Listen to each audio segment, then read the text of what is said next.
has primary control of critical vehicle functions.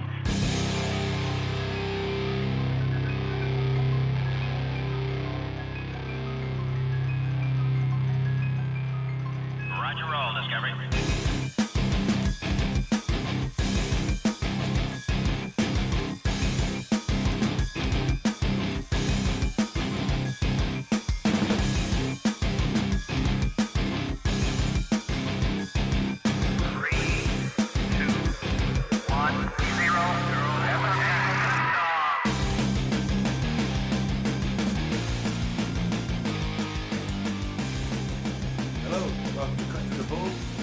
Apocalypse. I'm Ben, as always I'm joined by Gaz. Hello. And Mike. Hello. Today's a movie special. We're going to be looking at Dr. Strangelove, the Stanley Kubrick classic. I know because it's got nukes in it, and we seem to cover that a lot. It's a great film. It's also a very good film. Very good. Yeah, classic. Yes, I saw it for the first time just a few minutes ago. Tune in next week to hear my fresh thoughts on this cinematic masterpiece. Yeah. Yes. Yeah. Why not? So let's have a look through some of the places that are listening to us this week. Lot of American tones there. Amisville, West Larco, Auburn, Everett, Fairmount, Hialeah, Florida. I know that much. Dubai. Thank you. Dubai, surely it's a crime to listen to us in Dubai. I think we've got get you fucking life imprisonment. I think Mike especially has probably got a fatwa against him. Probably. Commie scum. Bratislava in Slovakia, Manchester, Staten Island. Isn't that a prison? Staten Island, no, it's part of New York. It's I thought there was a prison on Staten Island. Well, it might be, but it doesn't define the entire. Like, No, it's not like the prison island. No, I'm just saying. I just thought I've seen it in a film. Probably. Okay. We could be a prison inmate. Could be.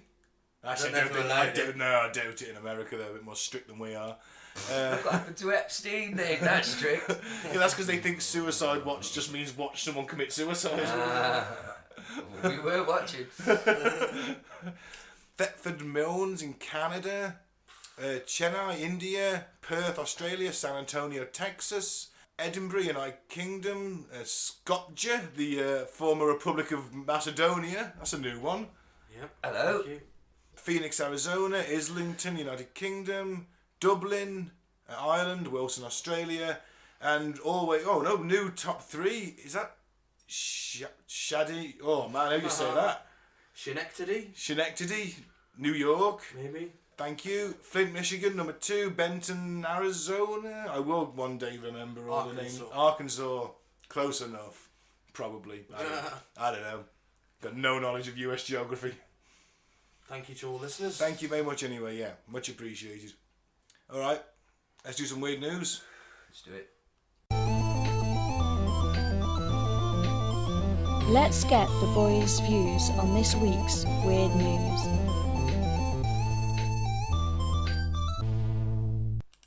Man wearing TV on head caught on camera leaving old TVs on Virginia front porches. Okay. We'll look at the picture on this. You can find this. This is from the ABC News. 6abc.com. Henrico County, Virginia. Residents living in a Virginia neighborhood woke up to find 3 televisions on their doorsteps. It sounds like a great gift until you see the older box sets left at the homes. He's committed to his trade, said homeowner Jim Brooksbank. No need to adjust that dial. Doorbell surveillance cameras captured the man with a TV set over his head, laying an older set down on someone's front porch and just walking off. Brookbank also said that he wants to be known as a TV Santa Claus. I don't know. Maybe. The bizarre discovery happened Sunday morning in Henrico's Hampshire neighbourhood. Outdated boxes were found at more than 50 homes. We got an old style tube TV, 13-inch, said Brookbank. I thought my son bought it home, but apparently not. They had way too much time on their hands if they had all these TVs and spread them all over the neighbourhood, said homeowner Michael Kroll. He's a serial litter. He's a serial litterer? TV serial litter. And not even good TVs? I was going to say, the Santa Claus of TVs. Well, try dropping off a TV that's not completely fucking obsolete. There's a reason why they've all been trashed. Maybe it's like a stand against technology, the technocracy. I mean, those TVs still work. You know, the one good thing those old tube-style TVs are good for is retro gaming, because like light gun games don't work on... Oh, I suppose they don't, actually, They need light ray So yeah, a lot of older, not a lot, but a percentage of older retro games will only work on those old style TVs. Duck Hunt. Duck Hunt, Duck yeah, Hunt, stuff yeah. like that, Virtua Cop, anything with a light gun. But the thing is, like, I have thought about this TVs before, about how much, like, when was the last time you had to move an old TV? You know, like, Oh, fuck, what it was a few size years is ago, that actually. screen now?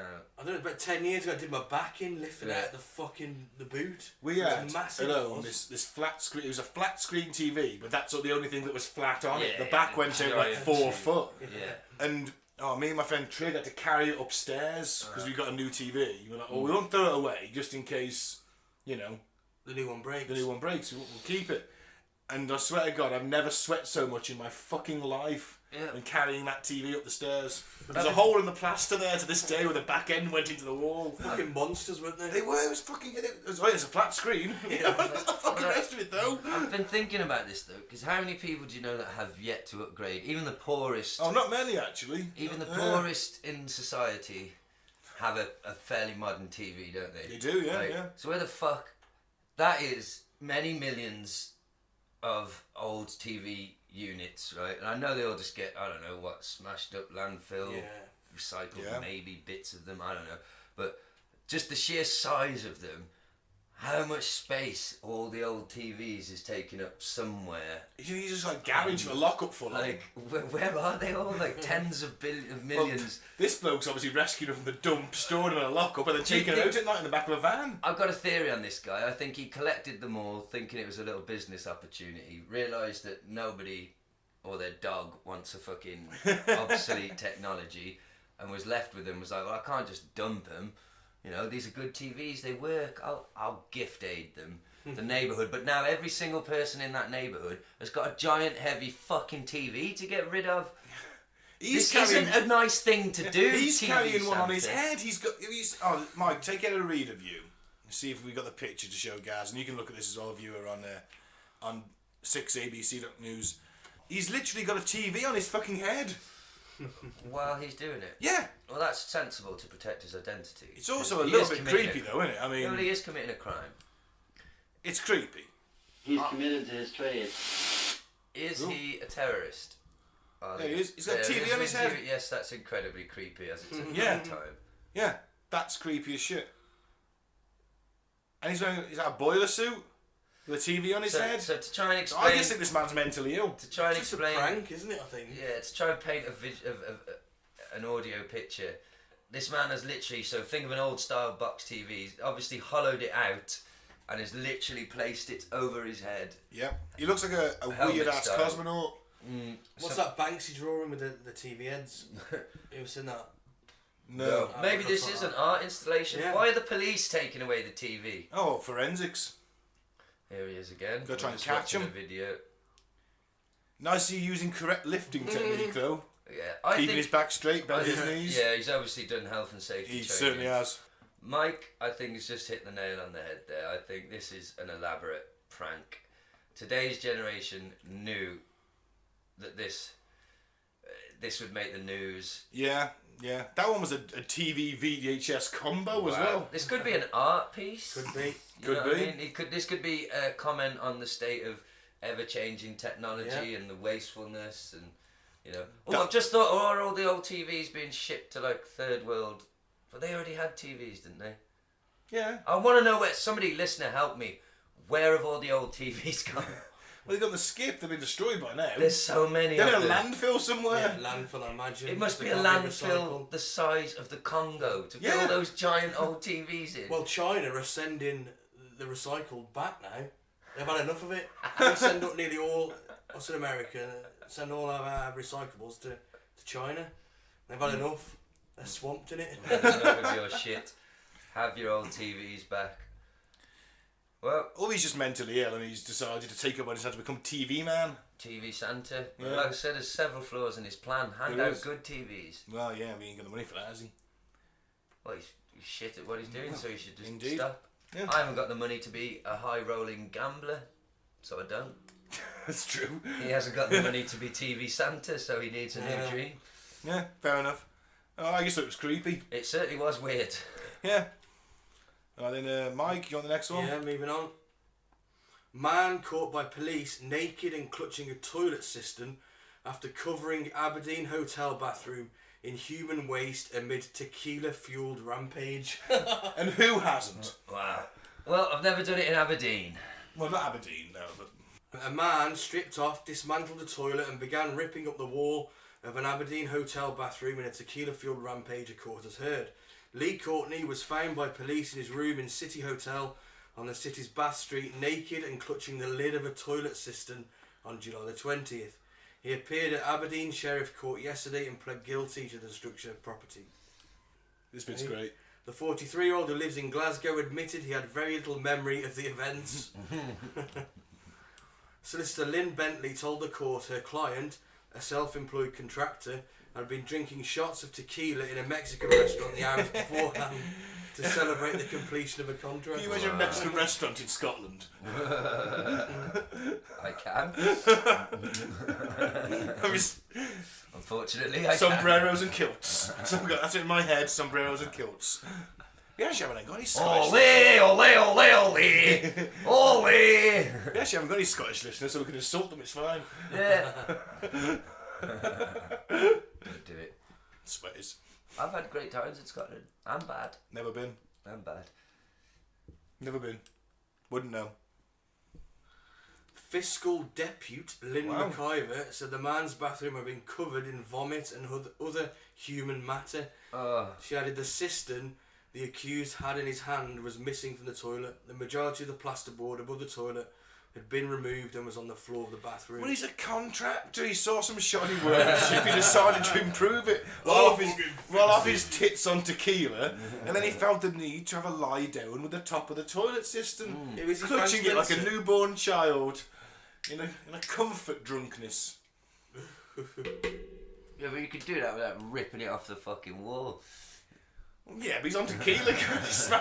He's been down in tequila in a Mexican restaurant all night. Well, why doesn't he offer to just fix the damage? You'd think that, wouldn't you? £2,500 worth.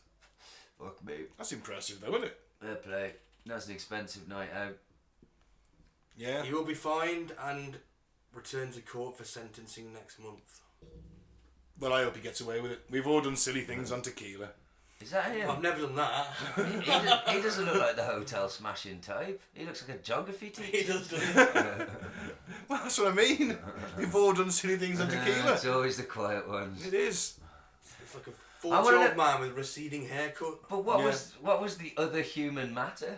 If it was feces, they'd just say feces. Could be- wouldn't could they? be blood, And could he'd been be- wanking off in his Could be. pubic Mixture shit. of all of it. All of them. Could be. Yeah. All of the bodily excretions. It's Let's like- go through them. You got earwax. Alright, let's start at the top. So you got tears, earwax, snot, saliva, cum, shit, and piss. Is that everything we excrete? Sweat. Sweat, we excrete Yeah. sweat. That's about it, isn't it, really? So a mix of Yeah. all those. Wow. Blood. Stop picking. Oh yeah, blood. We don't excrete it though, do we? That's something really Yeah, it's bad. still human. Yeah, it's not. It's still If something human bad. matter. If blood is leaving your body, something wrong's happened, doesn't it? Yeah, we are just fleshy meat sacks. We're gonna need that in us. We're just little fucking balloons. So yeah, a combination of all those excretions, and all I'll say is stop picking your ears, you dirty bastards. Oh man, it's like I just took my underwear in for the doctors and said, there you go. See what's wrong with me, mate. Sling it on his desk. Need a sample from you, hang on. There you go. His desk collapses and It's like that. sizzling away. It's like the nuclear fire at Chernobyl. It was just going to the desk. I think they hit the water table last month. Don't drink the water in Telford. You can't blame the water on the state of your underwear. No, there's a lot of underwear in it before that. Some worse. Oh man. Right, what's next? Oh, are we done with that one? Yeah, I think so. There's one for you then, mate. Okay. Priest that banned black housekeeper from his property blames his racist dog. I didn't know you were a priest. Only for visa purposes, Gaz. So, oh, what a surprise. A Tennessee priest has banned a black housekeeper from his property and then placed the blame squarely with his racist dog. I'm not racist, it's the dog. It's the dog, though. It's not me. I'd have you in, but it's him. In the pictures, the dog is black. Well, he doesn't know that, does he? Well, I suppose not, to be fair. I was just supposed to clean the church, and I was supposed to go to the pastor's house and clean as well. They were just like, well, I'm not really sure how to say this, kind of like in a joking way, but Father Jasek doesn't want black people cleaning the house because his dog is racist. The extraordinary story, with echoes of the 1980s drama White Dog and a classic episode of Curb Your Enthusiasm. Yes, I remember the episode. Yeah. Oh, you like that, didn't you? Yeah. I do, I love it. Saw the housekeeper informed by the priest's secretary, I'm sorry, we're not trying to be rude, but the dog doesn't like black people. In a truly remarkable statement, Reverend Jasek Kowal, a pastor at the Catholic Church of the Incarnation, has insisted he is not racist, explaining, I wholeheartedly believe all forms of discrimination are sinful and wrong, but that his German Shepherd did once have a, quote, bad experience with a stranger who happened to be African American. Can I just point out that, you know, like my dog is quite friendly, but he's big. And when people come to the house to do work on it, 9 times out of 10... You've got a horse in the house? Yeah, you haven't got a horse in the house. 9 times out of 10, I just go, are you okay with the dog, or do you want me to put him outside? And in that scenario, if they're not okay, he just goes outside. He has a run around the garden, he's quite happy. So...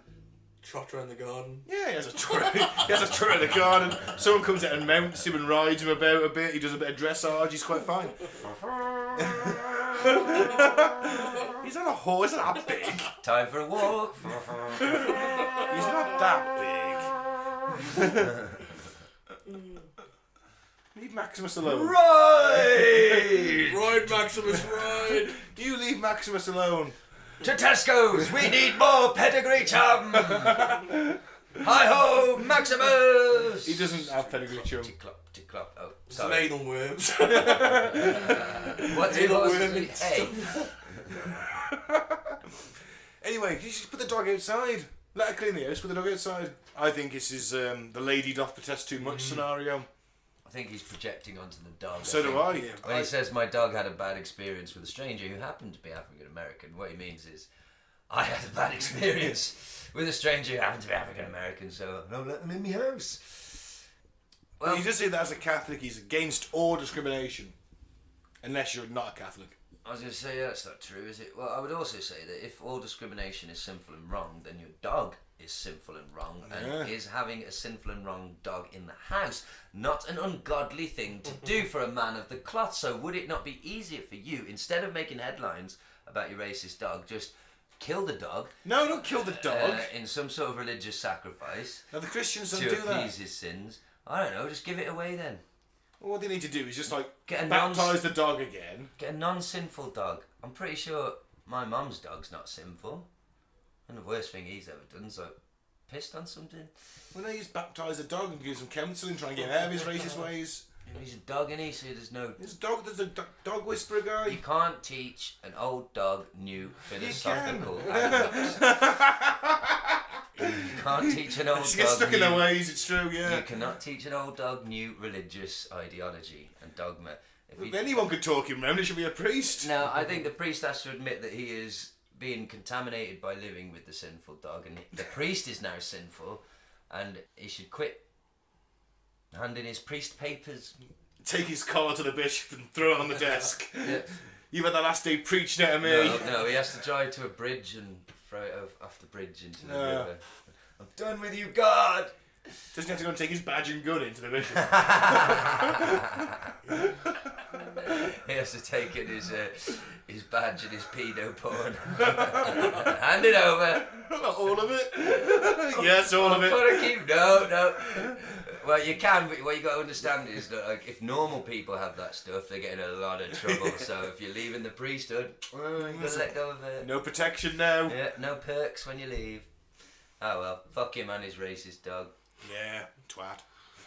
If his dog gets killed by... No, don't wish harm on the gang dog. Of big, don't wish harm on the dog. It's just that guy's projecting his own racism onto the dog. I hope it gets killed by a gang of feral Mexican cats. Dogs can't be racist. Dogs are going to be one. They love everyone. It's fine. They definitely can be racist. They can't. They can be a bit racist. They can't. I bet your dogs could be a bit racist. Only against each other. I bet you. Because they're very intelligent. Do you know what I mean? Different. Some breeds don't like one another. I'd go for that. Right, well, how about then? My mate used to... Well, he's not a mate. It was an acquaintance. Used to, like... He got a dog and he'd put it in a room and he'd wear all high vis. Yeah. And then go in and, like, cover his face and go in the room to antagonise the dog. Like... Well, that's a bit nice. Well, no, but then, when the dog saw a policeman and anyone in that sort of... Oh, I see. So it was kind of a weird training regime then, in a way. Was he a drug dealer? So what I'm saying is, look, trained? the Answer reasons the why the question. man wanted a dog that would attack Answer a the police. question. No, Was he dealing drugs the out of his reasons house? why he needed a dog that would attack a police are not relevant to the story. Well, I think they if are. the priest does blackface and scares the That's dog. what I'm saying. So what I'm saying is the dog that was trained, it might not be the dog's fault, but the dog that was trained to hate high vis, right? He doesn't care. All he cares about is he's seen high vis. He can't differentiate between individual police officers. No, I He get that. I get so if the priest has been putting on blackface and fucking with the dog, then the dog is actually racist. No, he's been trained to be. Yeah, but it will go for black people and not white people, so it is No, a bit racist. it's not racist. He just has no concept of race. He's just been trained to attack people with blackface. Yeah, If that's what he's done, we don't. If that's know what he's that. done. We Well, the don't same as know your, what it's the he's same done. as your high vis. yeah, I think wearing he's been friend, doing the same. What's he right? trying to Now- protect? He's not a drug dealer. He's trying to protect his pedo porn, and so he's been blacking up and attacking his dog. And then he sees the new cleaner I coming, still and he want- goes, "Oh fuck, I'm gonna have a murder on my hands here." I still want to know why your friend needed his dog to attack high vis wearers. He lived in a very, very rough area full of some very aggressive builders You said and police earlier. highway maintenance men. you said People police wear high earlier. vis. You said police earlier. No, Was he dealing drugs? no. There must be a reason why he wanted him to No, attack.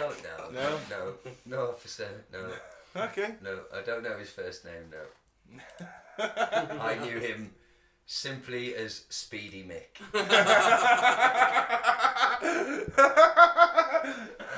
Not Billy Whiz. Speedy Mick. Yeah, no.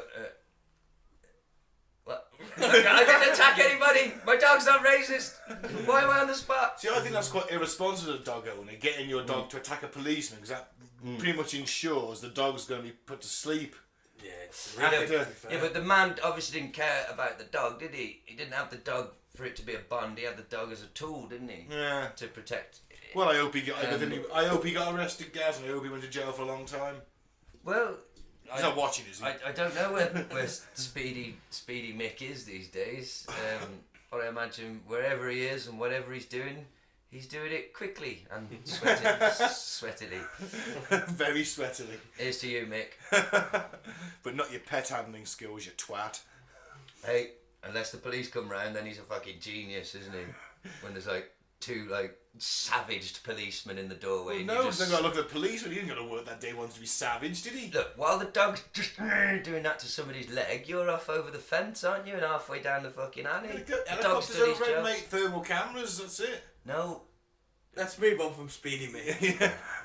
as, bug down into as it. fast as he can move, Yeah. he's not going to run a helicopter or a car. But they don't take the helicopter. The helicopter only comes out once he's absconded. It's And about though, isn't it? If it's a routine call and, and you weren't expecting it, the dog does his job and you're off. I think Speedy Mick, yes, although ethically questionable, Just a bit. he's sticking it to the man, isn't he, with a dog? I can't see the man himself, he's that fucking... Because dogs are hard. Yeah. Speedy Mick, he was a bit on the skinny side, bless him. I suppose he was actually, and we can imagine. Run for miles though. Oh yeah, we're getting run for days. That's why He's like one of them blokes that runs through the desert, and that's why they're the best marathon runners on the planet. yeah, God bless him. Terrible teeth though. Teeth. That's optimistic, Mike. Just saying teeth is optimistic. I mean, we didn't call it to his face, but his other nickname was Gummy Mick. You do home. Sorry. Oh, gummy Mickey's a washer.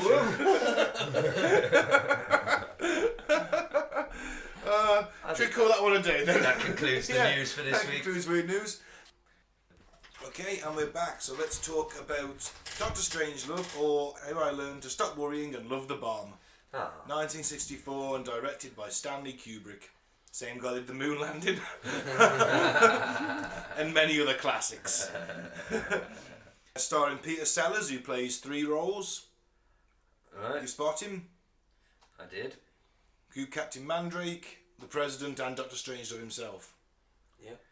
George C. Scott, you ever seen the film Patton? I haven't. Big General Patton, that's actually a decent film because very good performance and that good actor. Sterling Hayden, Slim Pickens, the famous cowboy, and James Earl Jones. Yes. Some of the more notable His names. debut role. Was it? I was going to say it must have been an early one. What year was this? 64. 64. He was seen doing Shakespeare. Who, James Earl Jones? Yeah. No way. By Stanley Kubrick. No way. Did not know that. So we start with a little sort What's of the intro. film about? Well, the film is about. How do you sum it up? It's got a lot of messages. Yeah. Anti-nuclear messages, anti-military industrial complex messages. Well, it was released in the shadow of the JFK murder and the Cuban Missile Crisis. Well, of course, yeah. The Doomsday Clock was at its nearest to midnight since now. 2 Yeah. minutes to midnight to kill the unborn in the... I always love the way he goes, woo. And the film is a chilling, mocking warning that tragedy is not only possible but probable. Exactly. But we have discussed this on like threads and various Yeah. episodes, haven't we? There's potential for human... And there's precedent for this in And it's history, come so isn't it? close about a dozen times. For human But also error. comes so close to being saved. I mean, it's a freak act. Well, we'll get to it as the film progresses, but it's a freak of statistics that effectively sets off the chain of events at the end of the film. Everybody's dead. Except the few people in those Well, mines. But we'll get to it. So it starts off with a little sort of intro. The Soviets may be building a doomsday machine in the Arctic. We're not sure, but we think it's in the Arctic, and they're building something up there. Followed by a bit of a background on the Strategic Air Command, whose motto is, "Peace is our profession." Yeah. They're flying a few hundred B-52 bombers all around Russian airspace, from the Arctic to the Middle East, to Western Europe, to the Pacific, surrounding Russia 24 hours a day, 7 days a week, 365 days a year, surrounding Russia with God knows how many megatons of bombs, just in case they get that order to go. But peace is our profession. But peace is our profession. The It's thing all is, well though, in double speaking. I It's was a going to say, deterrent, because the isn't it? thing is, though, that peace really isn't their profession, is it? No. I mean, they're But they would argue that their job is to keep the peace by being that deterrent. The Russians knowing that they're all 2 hours away from their targets. but you keep the deterrent by being really violent and killy. Yes, the best form of defense is a good offense. That's not peace, though, is it? No. It's I mean, it's I am kept no philosophical I'm playing devil's heavyweight. advocate, by the way, but yeah, it's I know, kept I know. it. But I'm no philosophical heavyweight. But I'm pretty sure I've figured this one out, that that's bullshit.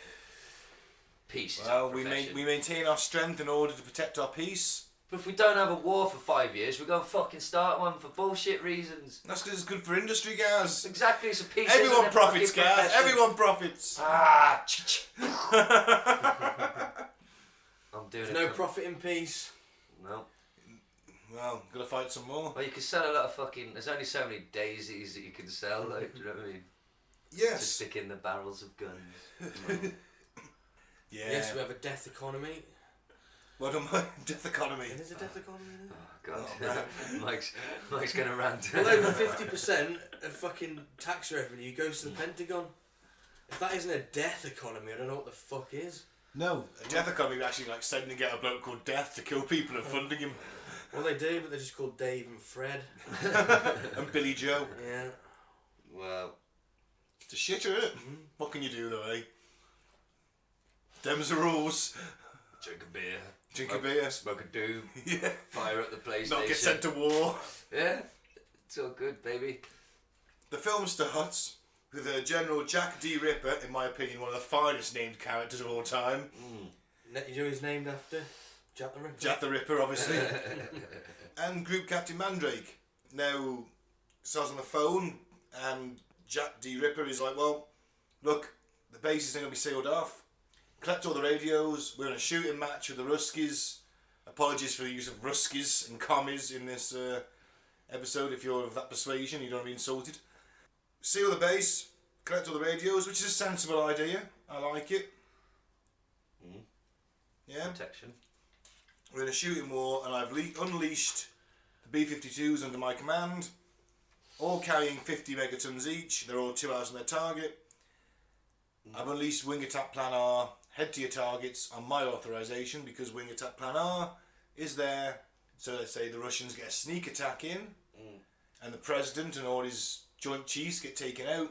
Then lesser commanders can act on their own authority to launch that nuclear strike in retaliation. Although there's not really much fucking point at that point, is there? I suppose unless it's a bit of pride. That's all you've got. It depends on how many people have been killed, doesn't it? No. But it does seem like a bit of a flaw in the plan, doesn't it? Yeah. Because if one of them officers have gone rogue, Insane. yeah, He can conceivably pretend that to his base personnel and his bomber crews that there has been a first strike, and we're launching our retaliation now. And those bomber crews have no idea, because they're somewhere 2 hours away from Russia flying around it. So they don't know what's going on. well, they're trained to follow orders. Well, that's it. So the Wing Attack Plan R gets received to the bomber that we follow through the film, piloted by a Major Kong. Are those bombers still out there? Yeah, B-52s, the yeah. equivalent. No, I mean, No, they're still out there. The original, the B-52s are still out still there. flying Still every flying, day. not going to be retired until 2044, I think I read somewhere. And then some new planes will take over. Well, they'll bring in something else, or may do It'll away be with a them completely. drone. They So, tend to but drop my- more conventional bombs nowadays, because you've got nuclear armed submarines. So my but simply, just for me, because I'm not a military fan. So they're still out there, still flying around, Yeah? always airborne. No, not that. Not Strategic Air Command has gone now. That's what I was Sorry, trying to say. yeah. Right. Strategic Air Command's gone. Went in something like 1992, 93. But up till then, so Until then, they were still just flying around. And I assume they'd land and swap crews. Yeah, pretty now much. and They then, swap yeah. crews and they want to go up. They do the And just maintenance. straight back up, refuel in the air, constantly, Yeah. constantly. What a terrible carbon footprint. Absolutely. Also mental. That's mad as a box of frogs, isn't it? And they did crash now and again. I mean, how long does it take to scramble? I suppose it takes a long time to fly to Russia. That's it. You got to have them there waiting until the missile technology catches up. And Right, well, remember at the time, it's cheaper to build a bomb than it is a missile. right. Now I'm with you. So it needs to be dropped. So Yeah, until the missile technology gets better and you can stick them on submarines, where you can just park up 10 miles off the shore, pop up, fire a missile, fuck off. yeah. This is the best you've got. I think the money it must have cost as well to keep all those planes Yeah, in the constantly. in the air every hour, every day, every minute, and it's insane. But yeah, so Major Kong doesn't quite believe it at first, and he goes back to his radio operator, and he's like, "No, I told you what, I told you boys about pissing about." Oh shit, that's actually correct. So he goes to the safe, pulls out his cowboy hat, Oh yes. and the instructions for Plan R. Now you know that was based on I read on the IMDb trivia, and I think I had heard of this guy before, but the cowboy hat thing, there was like Boeing's top test pilot for like a decade. Was a fairly famous dude, and he did test planes. He actually tested these B-52s, their first flight. He used to test planes in cowboy boots and a cowboy hat. Why not? So yeah, that's who he's based on, sort of visually. But also, Slim Pickens, who plays him, is a Western actor. He's a real cowboy, isn't he? Yeah, he's a real cowboy, and I don't think he batted an eyelid when they put the cowboy hat in there. I'm not sure if they told him or not it was in there. But he's just told to play it. Don't play it like a cowboy. Just, be yourself. But he was a cowboy, so he played like a cowboy. That's it.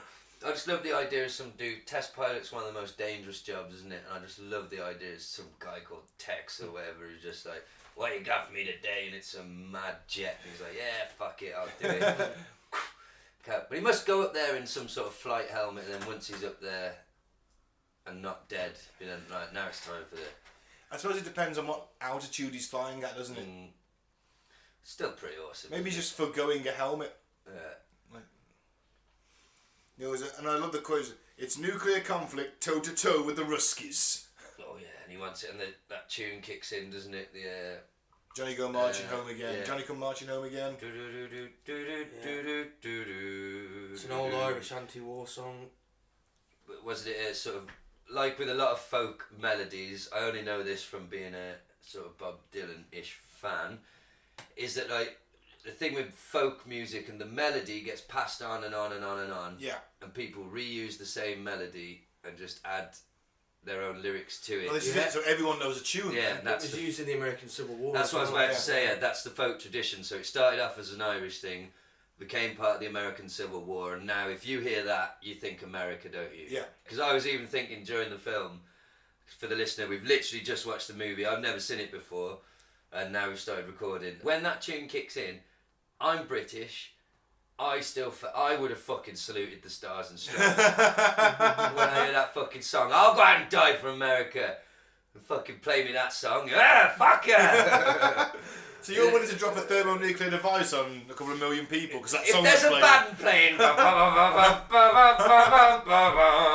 I'll be fucking saluting as I fire the fucking missiles. For God and America. So we then Gaz, you're in Wolverhampton. You're driving a van. What? Oh. My name's Tex, goddammit! I'm a test pilot! How's that multiple personality syndrome coming on? Well, regular listeners to the show will know that I'm barely keeping it under wraps. You really should go see a psychiatrist, you know that? There isn't one good enough, Ben, on the money I'm on. You know what I mean? Fuck. They save the kind of psychiatrist, the level of psychiatrist I need, they save them for famous serial killers. Ah, You know what I mean? That's the level I need, but they don't give them to because I haven't killed anyone yet. I thought you had. Well, moving on. So we then cut to General Buck Turgidson, who's Oh, what a name. presumably having sex with his secretary on the side because she answers the phone in a bikini. Just think about it, turgid, son. Yeah, Turgid. Turgidson. She's like, well, okay, there's a colonel on the phone. By the way, we got rogue bombers heading for their targets, and we know it's they're under the command of General Ripper. I can't get through the base, and he's like, well, just try yourself. And he's like, well, I have several times, and she's relaying all this. You also get the feeling she's probably shagged him because she's calling him by like a pet name. I think the secretary gets about. I think the only unrealistic thing about the film, and I wonder if it was part of the comedy, was like, when she was doing this scene, there's no way he said all that stuff in the gap that she was leaving. She was like, leave like a 3-second gap and be like, uh-huh. He says you've got to go and see the general in the thing that the blah blah blah. That's 5 sentences. But that's just nitpicking. Yeah, the phone lines are through. They can't get through to the base. Then we come back to General Ripper telling the troops to defend the base, and he gives this great sort of, no matter the uniform, don't trust anybody. So if they turn up in our uniforms, shoot them anyway. Don't trust anyone unless he's known to you personally. I'd rather take some casualties through mistakes than compromise the security of the base. And shoot first and ask questions later. Literally shoot anything, whether it's in Yeah. our uniform, whether it's literally saying, we're on your side. Nope. No, sorry, don't know you. Can't compromise the security of the base. Fuck me. Now back in the bomber, the envelope sealed orders are given. They're given to each crewman.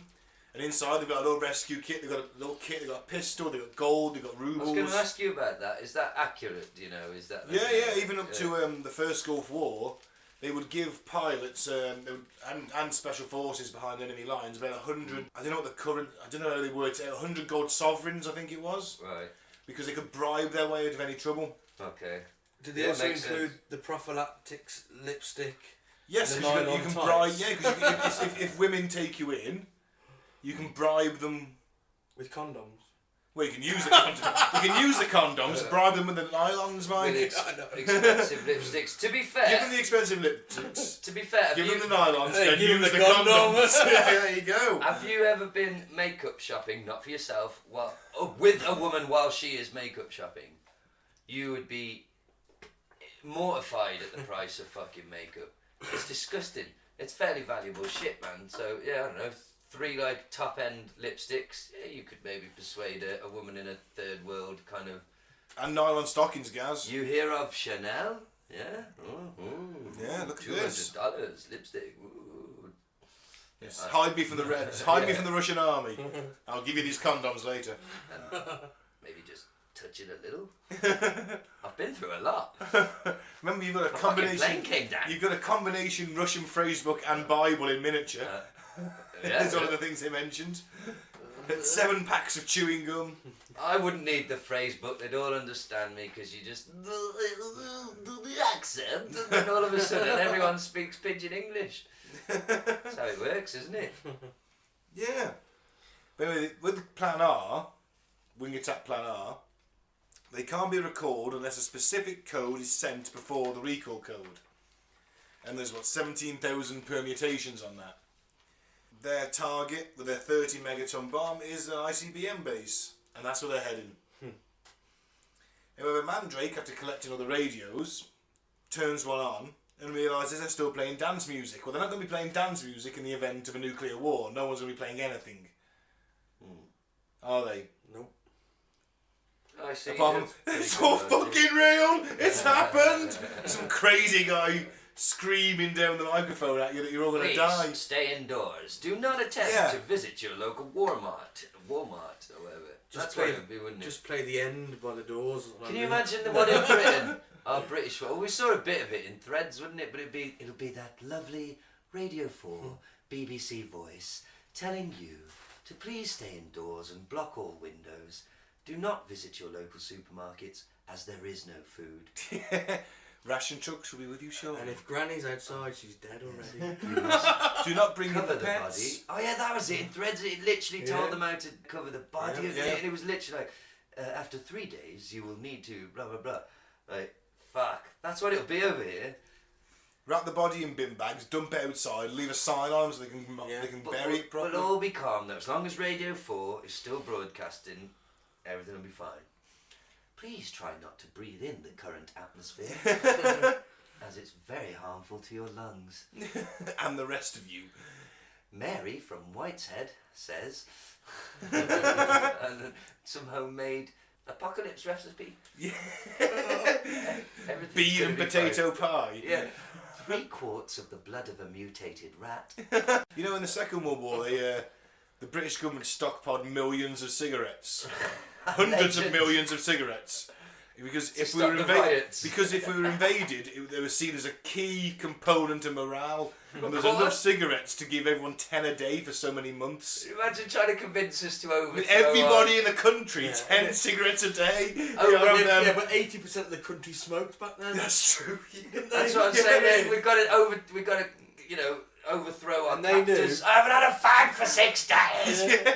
I don't want to live. There needed to be a revolution, man. Nicotine. So basically, they had the plan. Everyone gets 10, man, woman, and child, 10 cigarettes a day for X amount of months. That sounds good to me. Bet if they're joints. Well, you might lower the will to fight, though, Mike. Well, I wonder what the status of cannabis was in 1940. Had it fucking made its way to the UK? I think it was in the 20s or 30s here. Yeah, I think you might have had a bit of it about. I was going to say, I just wonder who in 1940s Britain knew of marijuana and had it. Spivs. What's a spiv? Spiv's more of a con man, isn't he? Yeah. Yeah, but Bit of you're a dodgy thinking kind more, of like, I thought maybe it would be the upper, because I learned at the Cadbury World factory the other day that like chocolate was like basically a secret of the Spanish like royalty for hundreds of years. Like then there was some. Well, sugar was just for the wealthy. Well, that's what I mean. Some marriage went on and it spread to Britain, but it was still a fucking luxury top end item, right? So maybe I was thinking maybe cannabis. At one point in the world, maybe the richest of the rich in 1940s could have some nice cannabis tea. Yeah, I suppose you had other stuff like you had opiates and things like that, didn't you? I mean, laundering. Opium. opium dens. I mean, I had a stunning revelation at the Cadbury factory when he was explaining everything, the coca bean and all this. well, their chocolate's not as good as it used to be. Oh, well, they try their very best to make everything interactive and even so it's not just a boring lecture. There's like they're explaining what happens to the bean. So when there's pressure, like wind blows on you and fucking the seat moves while the bean travels down the thing.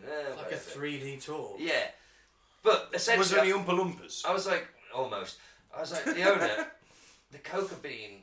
It's like as up there with the cannabis plant as like nature's gift to humanity, isn't it? And she was like, yeah, chocolate's pretty awesome, isn't it? And I was like, no, it's never really hit me before. Like, chocolate, yeah, that's awesome, isn't it? Yeah.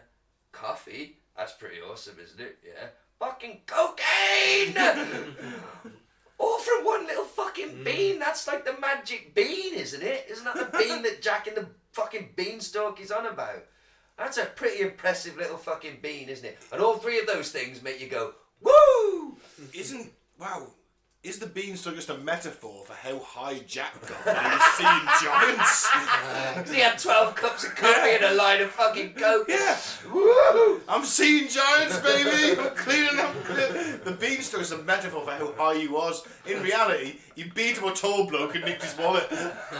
I'm just surprised there wasn't coca bean wars and fucking... There was nutmeg wars.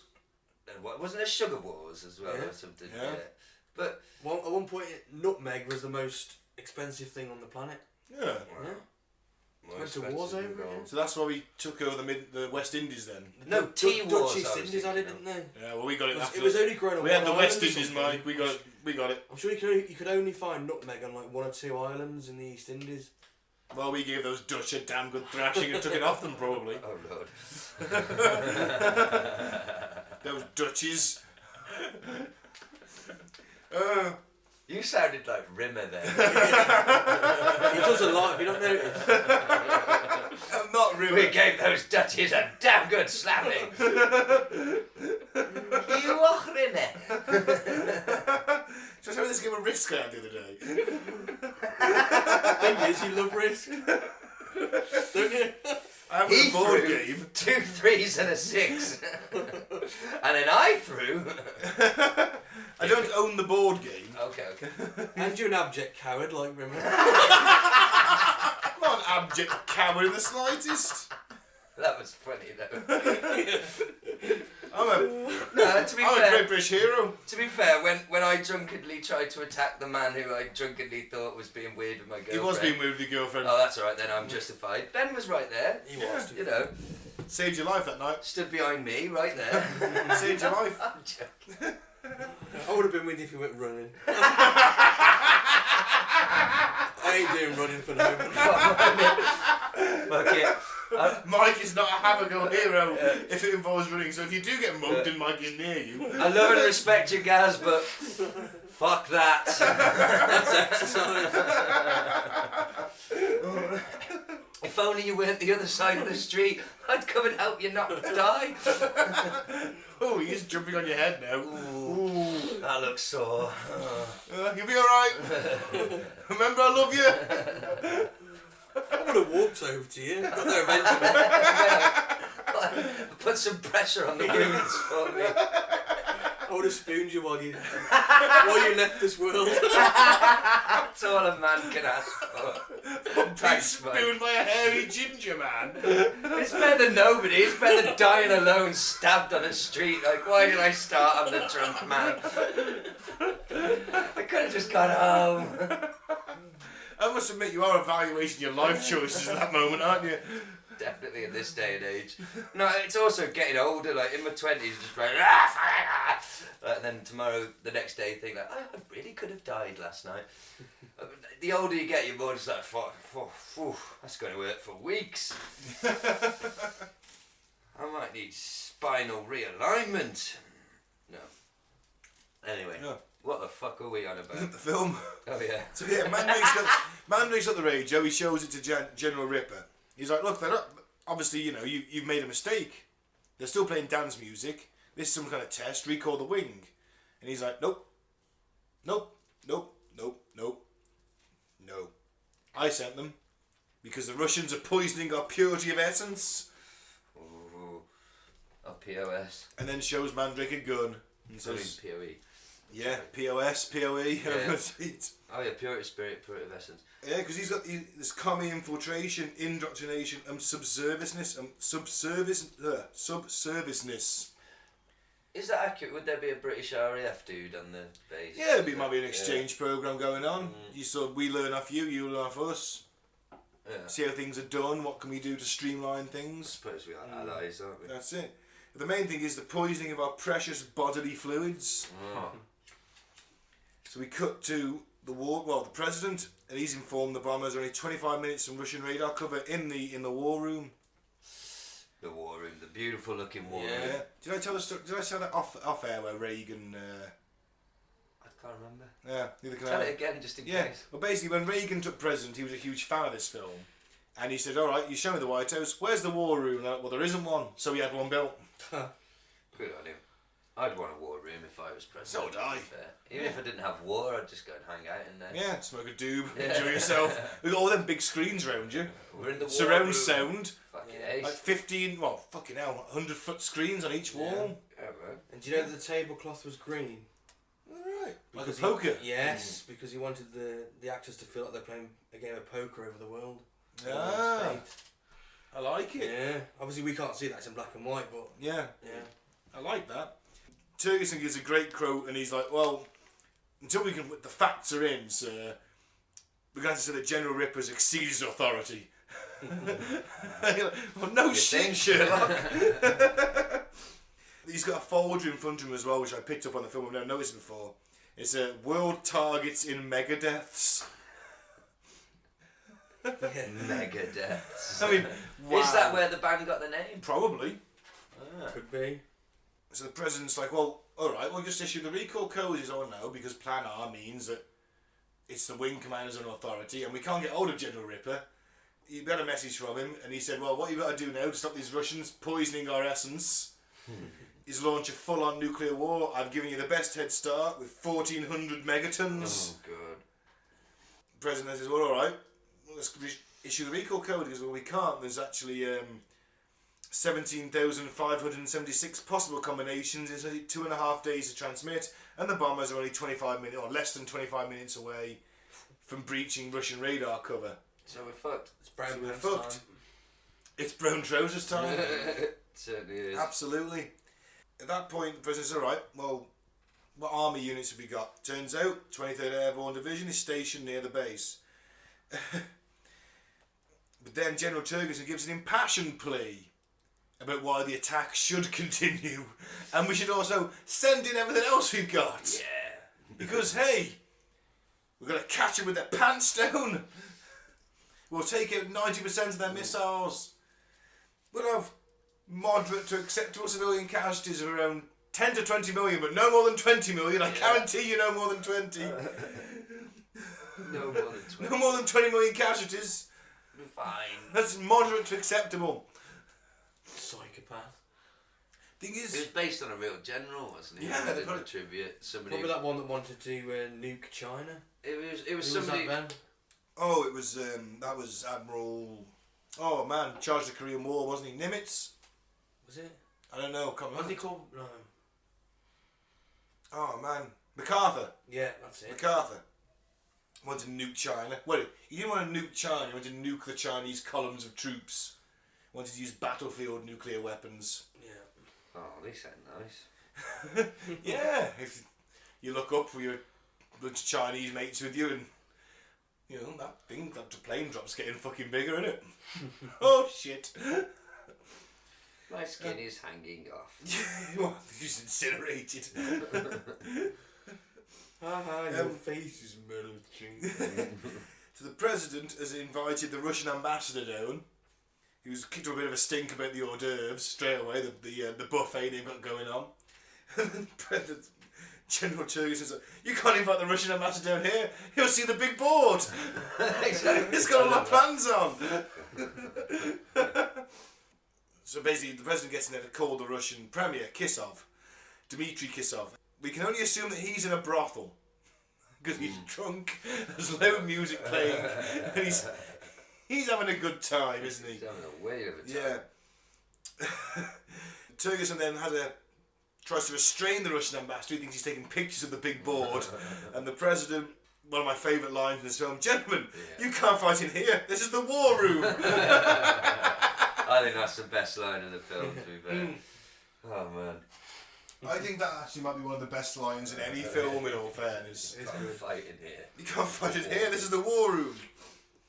The US Army now attacks the Air Force base at this point. And the Air Force guys have been saying, hey, 200 yards, open up on them. Doesn't matter who it is. And they have this whole conversation like, hey, where do you think the Ruskies got them trucks from? Oh, they probably bought them surplus. Well, they look like the real thing, don't they? Yeah. Oh, well, 200 yards. Start firing away. In all fairness, those airborne soldiers, the Air Force guys, are just probably policemen, and they have probably got no chance against an airborne division. They're kind of the elites. Hold out for a bit, don't they? Oh, they'll hold it for a bit. For another 10 minutes. I like the general just says, oh, no offence, General Tyson, my boys will brush your Air Force guys aside, won't be too much. And you can see he's pissed off by that. Like, yeah, you fucking wanker. Yes. So the US president then tells the Russian premier that they accidentally attacked Russia because one of these generals went a little silly in the head and launched an independent attack. But he does sweeten it with, he tells him that they'll help the Russians destroy their own bombers, and that involves sending all the details of the security, the safety measures and things like that, so they can better track them and destroy them. Which is a big thing. You're already saying, like, we've just sent in these X amount of planes. Alright, I'm going to give you how to bring down all our bombers. Should the opportunity ever arise, you've now got this information. Yeah. So at least he's committed to stopping that, and he's very sorry, and the Russian premier is very sorry too, and they're both having a very sorry off contest about who's more sorry, because Premier Kissoff is pissed as a fart. He does speak to him like a child, doesn't he? Yeah. That's how you speak to a drunk person, though, isn't it? Yeah. It is exactly how you speak to someone who's off their tits. Mm-hmm. The problem is, he then sits down, the Premier asks the ambassador on the phone and sort of informs him that got a doomsday machine. I was going to announce it next Monday at the party conference, but... It says the mad fools. The mad fools, what did they do? And obviously mad, mutual assured destruction. Yeah, of course. Yeah. And it will destroy all human and animal life on Earth. Within 10 months. Well, we're doing that ourselves in about 30 years. Not 10 months though, is it?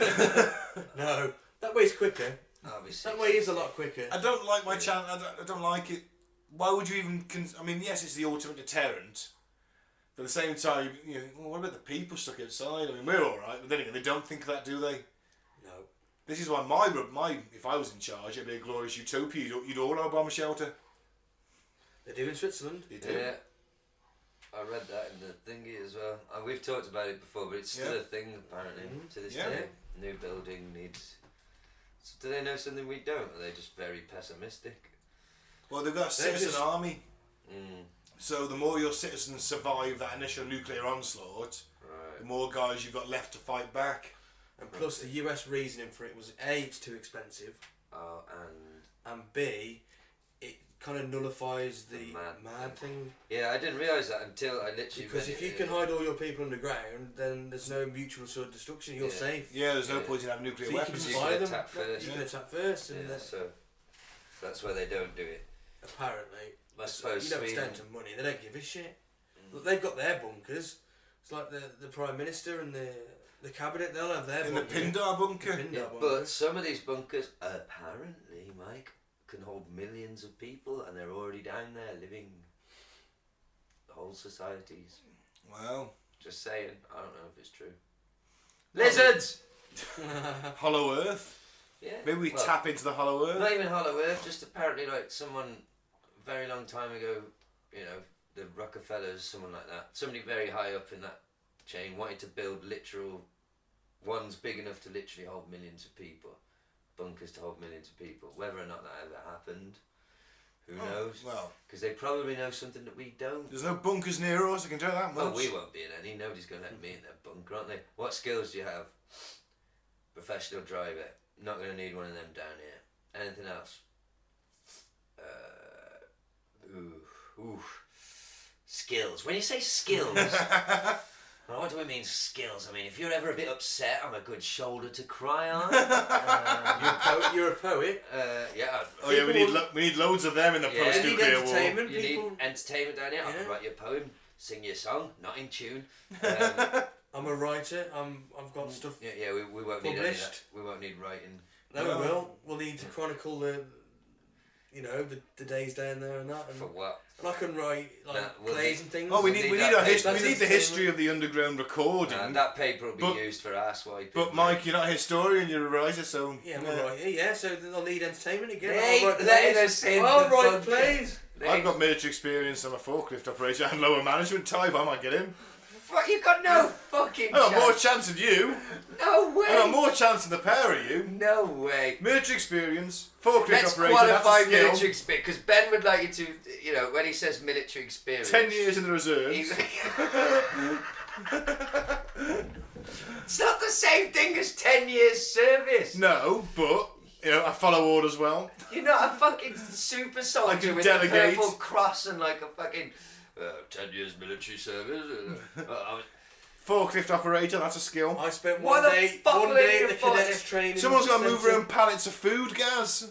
Got to take What the pallets of food to where they're planet needed. you on? It's There's a not gonna be- warehouse. it's There's a not gonna be warehouse an entire down there. warehouse system Of down course there. there with is. fucking Of course forklifts. there is. It's the logistic flow. No, because this happens. I understand logistics, therefore that's a good thing. I They're understand. gonna I'm a pretend- logistics manager. You're going to pretend you're one of them. They're going to say, yeah, come inside. And as soon as you walk inside, it's going to shoot the back of the head. Well, at least I got inside for a bit. At least I got inside and breathed some of the air, unlike you two. No, inside the main perimeter, not inside the thing. Why would they just shoot me in the head? This and... is honestly, it's all just a jigsaw's just falling into place. Like you've never sounded more Rimmer. You're telling us two peasants that we'll never get in because you're a second technician, the second lowest rank on the ship, and you're looking down at us two. You'll never get in, you peasants. I'm better than you. I'm not going to let you in your officers' club. I've got Ben. more chance No. of getting in than you two. They're not going to let you in their officers' club, Ben. I Just understand- admit you're one of us. I understand logistics. I can manage a logistics team. Logistics is a fancy word for fucking put this shit over there. Exactly. Then get that They shit. need some people and to put do that. That shit over there. And they need people to do that. Logistics. So I'm in charge of waste management. You empty the bins. Well, yeah, managing the waste management. You empty the fucking bins. Logistics. I move shit. Yeah. I'm in logistics. I move shit. Yeah, but you don't understand the chain. Oh, for fuck! I don't understand the chain. He's trying to confuse you with management speech. He's the only one, which is Bullshit fucking backwards the brains. same as fucking double speak. I've been to fucking university. I fucking understand that one place sends it to another place, who sends it to the next place, and on to the next place. Fuck me. No, still. Moving on. Have a piss break. Alright, Rimmer. No, Rimmer. Hold it in like the officer you are. Right, so let's continue with the film. So Mandrake and General Ripper are having a chat, and he says to him, Ripper says, "Have you ever seen a commie drink water?" No, they drink vodka. That's all they drink. Yeah. And so I only ever have grain alcohol and rainwater. Because fluoridation's a commie plot to steal our purity of essence. A monstrously conceived and dangerous communist plot that we're facing. There is a conspiracy about fluoridation of the water, isn't there? There is, yeah. Calcifying of the pineal gland. Right, explain I that don't know to how me. true that is. That's why we're all losing our psychic abilities. Maybe. That's why we're Oh, all just right. fucking It's a zombies. conspiracy. Oh, okay, They so say we're losing lost your third eye up. Right. So you're more easily controlled. But I read in the trivia that this conspiracy was so prevalent in American culture that some states actually managed to pass laws against company, like Yeah. so that and anyone installing a certain type of equipment to do Fluoridation. yeah, would be arrested and charged. Like, Wow.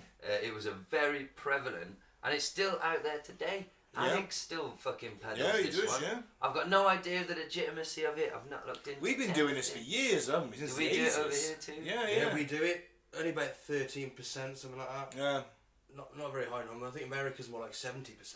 probably, but then they wash chickens I in think it's chlorine. 5% worldwide, I think, fluoridation of water. It's meant to stop cavities in your teeth.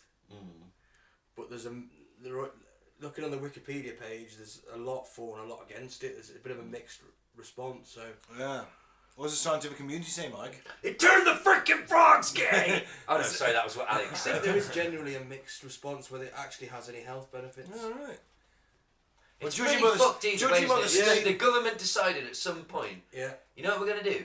We're going to put this chemical in the water.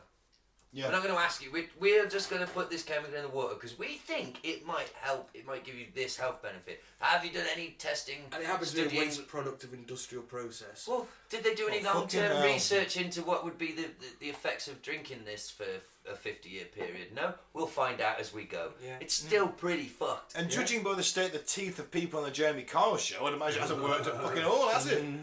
It's not worked at all. British people are known stereotypically for having bad teeth. It's true. Well, maybe we need more fluoridation then. Maybe Maybe we do. Yeah, but we also don't like shoot each other up and like worship fried chicken and That's Yeah. also true, yeah. America is becoming more and more like Mega City 1 as the I should have took a photograph of it, but I'm reading a Judge Dredd novel that was written in 1993. I know some couple were arguing about the latest vid screen like comedy. So you got to remember it's written in 1993 and whoever's writing it is trying to satirize current culture Yeah. by imagining what's the future going to be, and they're arguing over this TV show, and the guy's like, I'm not going to watch a TV show about some stupid family that just sits around and watches vids all day. Yeah. That's Gogglebox. Yeah, yeah. We've got to the flash forward from 1993. We literally watch people watching. I do the not box. understand that show. Yeah, you're watching people watch TV programs that you've already watched. Yeah. Yeah. I've got so Ben, they I've watched a reacted few at the same time episodes, as me. Ooh. but I've watched a few episodes, Have me? and it sucks you in. I never have. It sucks you. never I don't watched know it. how did you feel, man? I got sucked in. I was I like, actually thought this is it quite wasn't funny. as bad as I thought it would be. I thought it was funny, but it's still a weird thing It is. to be doing. You're It is. watching Well, someone pointless. watch something. I don't watch someone watch something I've already seen. And that's the point. No, but then again, you know, we And do half like the time listen- they overreact their fucking reactions anyway. Yeah. Well, we they do know like they're listen to being filmed. podcasts about films we watch and things, i.e. what we're doing now, so it's not a major leap away from that, is it? No, it isn't, but I'm not. It's not a visual. I mean, if we recorded ourselves watching the film, But I like reaction videos. which would have involved a lot of Yeah. smoke in the way of the TV, I'd imagine.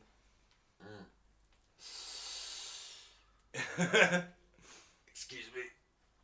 I just inhaled. Gaz was popping a fucking bong during the film. Yeah. I mean, that wouldn't have made that probably not the best for TV. Well, no, not us, obviously. Yes, I have, for the listener, recently rediscovered the pleasures of a bong, aged 36. I feel like such a dick holding it. I just feel like an idiot, but it works. What can I say? You might hear it in a second, ladies and gentlemen. Probably during Full Alex. So as the base is under attack, General Ripper pulls a machine gun from his golf bag. Believe it's an M60. I'm not sure. Actually, I think it's the Browning. I think it's a Browning. And he wants the Mandrake to help him feed the belt. You know, feed the belt. He's like, oh, I don't know, my knee's gone, my gammy knee. Oh, the string's gone, Jack. The string's gone. The string's gone. Oh, I don't know. All I ever did was, press the button on my Spitfire. I never actually fed a machine gun. Man, Now breaks it. we get the lowdown on the Doomsday Machine in the War Room.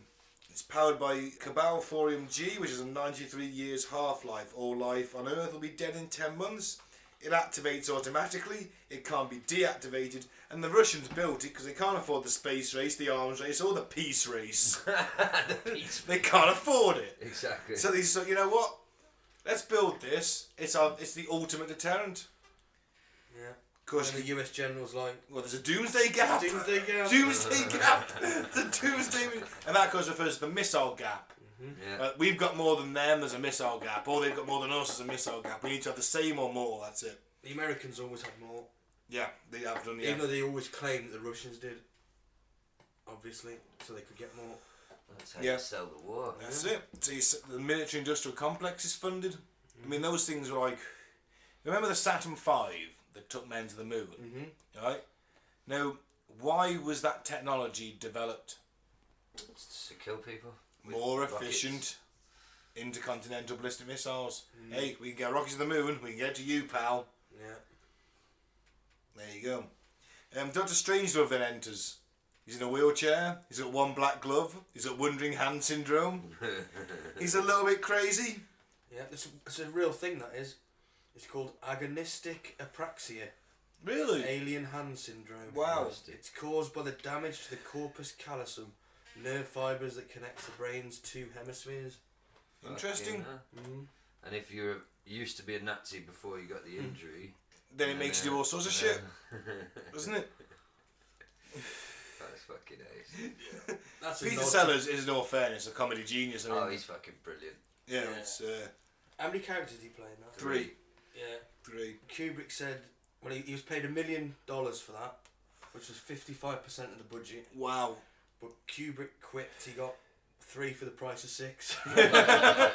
And also remember that Kubrick being the arch perfectionist, where he takes shot after shot after take after take after take after take until he feels it's right. Sellers basically ad-libbed his entire Yeah. way through it. He made up most of the... Yeah, made up most of his lines. Yep. And that's why you see some of the other actors around him struggling to contain themselves because he's just going off on one. He didn't understand why he had to do take after take. But Kubrick said it was because he got better and better each take. Yeah. And weirdly, George C. Scott is also a very good actor. Hated the fact that Kubrick made him do take after take after take, but then he looked back on it a few years in the future. Oh god, so many years later, and he was like, you know what? Actually, that's one of my best performances. As you say, Sellers just went off on one and ad-libbed every time. Every time Kubrick, the arch perfectionist, makes him do another take, he just completely changes the dialogue. Everyone was pretty much on top form in that movie. They were all excellent performances. With it, at this point, because I'm not a Kubrick, it's not that I dislike him, I'm just not one of these people that's purposely set out to watch all these movies of somewhat of sin. Who was he at this point? Had he done... Was he a rising star? Was this... You know? Do you know what I'm saying? Yeah. What was his standing in Hollywood before this movie? Was he kind of like... He must have been... Because this is a long fucking time. Well, had he done 2001: A Space Odyssey at this point? No. That was after this. So he must have been right. This is still black and white, remember? So This was his last black and white film, yeah. So So he I done- assume he's still a rising star, maybe? yeah. Because it's unusual. Most of his it's a films big I know budget after comedy. this. Yeah, that's what I mean. I've not seen. They're all in colour. The ones I know of. Yeah. Yeah. It's just curious that they let him, because this would have been. Isn't this controversial-ish material at the Yeah, time? they yeah, read absolutely. the script and they denied any help whatsoever. Just like Independence Day. Yeah. They do too much. It's too close to the bone. Too close to the bone. And Welcome the fact to that they Earth. changed. Remember, they changed their policy on Wing Attack Plan R of the film. They changed the policy. You know what? Has to be the president gives authorization now. Yeah. We can't afford that happening. It actually revealed a massive flaw in their Yeah. system.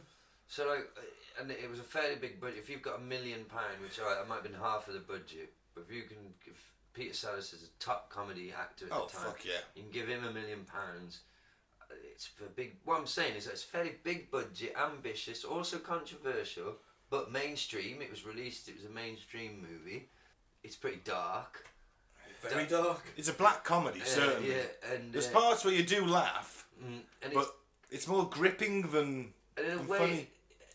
but it's stuff like I didn't really notice at the time. I admit it didn't really dawn on me. So I read in the on the trivia on the IMDb at the opening sequence of, because somebody remarked to Kubrick that like all technology has a kind of a sexual element to it. So where's the And, penis going into something? So it's so like the jet plane's refueling, like the reason he went for that font on the credits while that stuff's happening and the nice music is it's basically porn, it's sex footage, but it's machine sex. You know, even that's really subtle, noticed that. hilarious No, comedy. I- Like yeah, if it you is, think yeah. about it, it's Yeah. like these big machines docking, and it's shot all romantically, and Yeah. and there's nice music and the fluffy font. Yeah, You know, yeah. this isn't a hard, serious film. This is, and then very quickly you're into nuclear threat of destruction. Yeah. And like, fucking interesting, man. Like, it's one of those ones that are on the list. You know it's a classic. I've never seen it, but I know it's a classic because it's Kubrick and Peter Sellers. Watched it today. This is pretty old by now. I'm shit at maths, but 1964. So we're talking. Oh God, Mike. How was it? You're the science of 1964. How old is it now? Oh, it'll be 50 something. 50 something years old. I've sat there and 55. watched it today. It still made me laugh out loud a couple of times. It all made perfect sense. Yeah. There were no references I didn't understand or anything like that, and it still held up. It didn't feel, you know, one of the things when you watch movies from the period, even the 70s or 80s now, we're so used to now hyper fast movies. You don't realise the edits. If you sit down, if you took 2 minutes of the most recent blockbuster movie, let's say Hobbs and Shaw. All right. Okay. You take a 2-minute section of that movie and count the amount of times that the camera cuts to a different shot. Yeah. Any type of edit where the camera's moved to a different view or a different shot. In a 2-minute period, there'll be fucking dozens. It just whips. But in old films, to move the camera was very expensive because then you got to move all the lighting and everything. Yeah, as well. yeah. The camera's a pretty big. Big wooden piece things, of big fucking wooden case equipment, things. right? Aren't you? It was a big deal, so scenes tend to be longer, and when we watch them with a modern sort of eye, they seem fucking like they're in slow motion kind of thing. Yeah. It's like, fuck me, this movie's it's just been two people talking and the camera hasn't moved for like minutes. But it is a time when people actually had an attention span more than 5 seconds. That's very true, and they were writing, you know, better quality scripts because they didn't have pizzazz to tell the story with. That's you know, true, yeah. Story and actors, a bit more like the theatre. But that, we've just watched that today, and it didn't feel slow for a second. So at the time, it must have felt pretty cutting fucking edge, is what I'm thinking. Yeah. Because Sellers is playing more than one character, and they're both on screen at the same time. It's back and forth, isn't it? So at one point he's Strangelove, and there's obviously his double sat in the chair with a wig, and it's one behind, and he's playing the president part. Yeah. And then it's back to Strangelove, and the president back in the president's head. Yeah. And I read in the trivia that there was a lot of cuts in that scene with the wandering Nazi arm because, not out of a sort of like a directing kind of mode, it was basically actors were cracking up. Yeah. So you've got to get a little bit of it and cut before that dude there Starts losing it. laughing, then cut back and go through, and it ended up giving this. But like, that was a really long-winded way of me trying to say basically that this film isn't slow, or it just fucking holds. It's a well-made fucking movie, man. I really enjoyed it. Have you ever seen one of the Peter Sellers Pink Panther movies where there's the farting in the lift? Yes, he's fucking I've never seen amazing. that. Classic scene. Yeah, it's He's so good, and you can see why. And do you want to know? I'm going to admit something really bad. I actually saw Steve Martin remakes with the Pink Panther. How many did you do with them? Just the one, or? I think there was 2, Oh, maybe. wow. But I saw that before, and then was curious as to why there was so much furore. Like thinking, well, this original one must have been pretty fucking good. And then that's how I became a bit into Peter Sellers. I've never seen him. Went back and watched him. Like, oh yes, he's a comedy fucking. Well, he's playing. I've seen a few of his He's films. playing the Frenchman, The and then he's Frenchman. the English. He's the Englishman. Yes. He's the film Being There, it was his last one. No, I don't think I've seen. You've told me about this, but isn't there something weird about He's a it? gardener and he becomes president. That's right. You said about that. Yes. Yeah, and there's a lot of Awesome. Masonic symbolism in the film. That's and it. stuff. That's why we were talking about it. Good on Yeah. him. Should we go back to the film? Yep. That was related. Yeah, it was related. That was all film related. So the battle of the base is still raging. There's something that I think the budget might have let them down with this, paying Peter Sellers that 55%. Was a lot of repeated footage in the fights in the battle scene, but it still holds together well. It's done well. There was also, though, for possibly the first time in a big Hollywood movie, some handheld camera work. Yes, but that could have been World War II footage. No, that was Kubrick himself. Oh, was it? actually holding. I read in whether it's true or not. I read on IMDb today that that was him. That was excuse me. That was literally him doing handheld Oh, wow. camera work. Awesome. Which was very rare at the time. Yeah. Thing is, Ripper says, I was first aware of the fluidization theory when doing the physical act of love, Mandrake. And I gave her my fluids, and I felt depleted. And that's when I realised. Guys, just trying to light Sorry, listener. a long cigarette. You've just heard 5 minutes of a lighter going. So I refuse to give in. Sorry, Ben. So the Air Force do surrender to the Army, and Ripper's gutted. He's like, I love those men like my own sons, and they let me down. Oh, where do I go from here? He asked Mandrake about torture. Mandrake he says, I was a prisoner of the Japanese, I helped build their railways, and he's like, did you crack under torture? He said, well, no, they just didn't torture me, there wasn't any means to it, they just beat me up because they liked to. The swines. And he says, I know I'm going to be tortured, I'm going to crack, I'm going to give the code away. And he's like, oh no, you just tell me the code, I'm your number 2, you can tell me. Be fine. We'll fight them together. We'll fight them together like we did just then. You know, when I was holding the belt for you and you were shooting away. And I was feeding you. I was feeding you, Jack, and you said, feed me, and I fed you, Jack. Do you remember that? Then he goes in the bathroom and he's like, oh, you have a wash and a shave? Yes. Wash and brush up? Yes. Oh, helps a man feel great. Oh, you're closing the door, are you? Are you, Jack? Oh, how about you tell me the code? And then you hear a single gunshot. Yes. And General Jack D. Ripper exits the film. But not before scrawling purity of essence and peace on earth all over the bathroom wall. Yeah. Bless him. He wasn't very well. No, he was not. Now, back in the bomber, they're still on target. There's a missile tracking it, so the Americans got the word to the Russian air defence and said, look, this is how you bring these things down. They scramble the anti-missile procedures and they do evasive action. It misses, but it still causes damage. The problem is it damages the code transmitter. It can't receive anymore. Also, no radio. Cut off. Ugh, not good. Literally, that bomber is just about in the air. They've lost 3 engines. They're just about holding it up.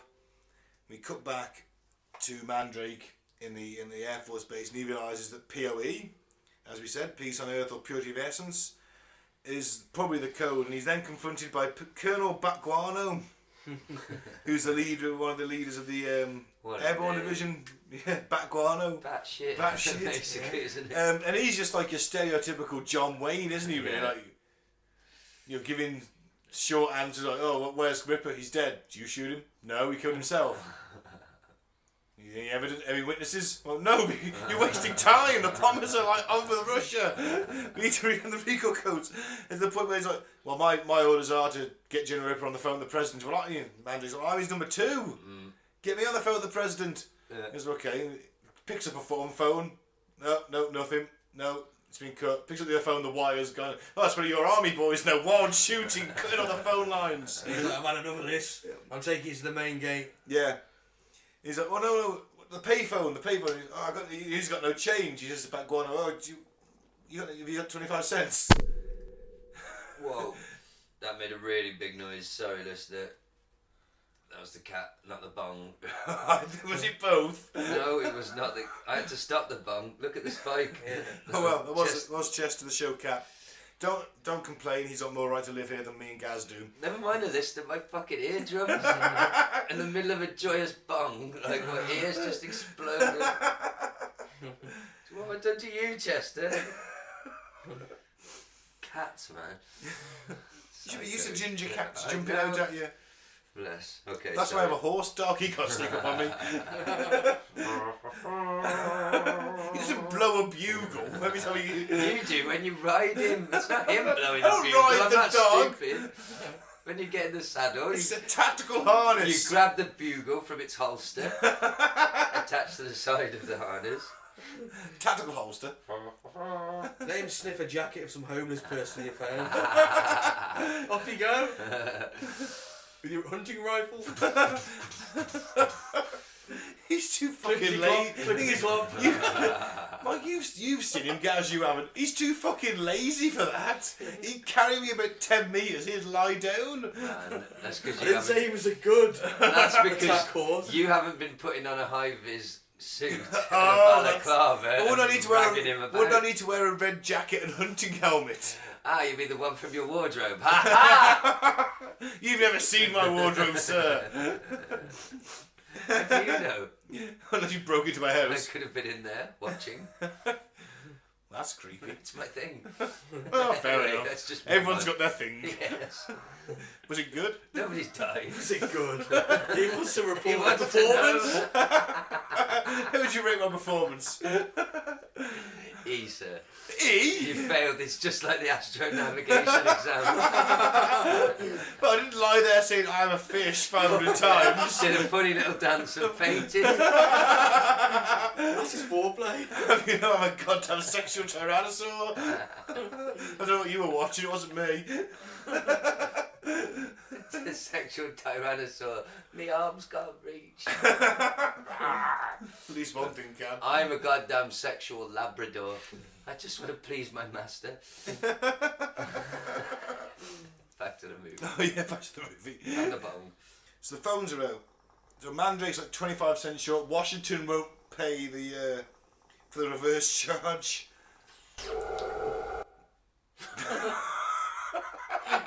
Sorry, please continue. Sound like Darth Vader then. I thought he was here. I was waiting for that lightsaber to flip on in the doorway.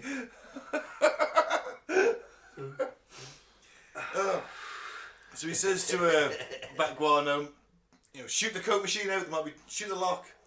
Well, if you're not sure, you have to owe the Coca-Cola company an explanation.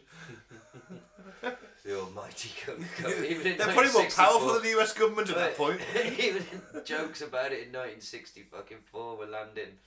You know what I mean? The almighty Coke Corporation.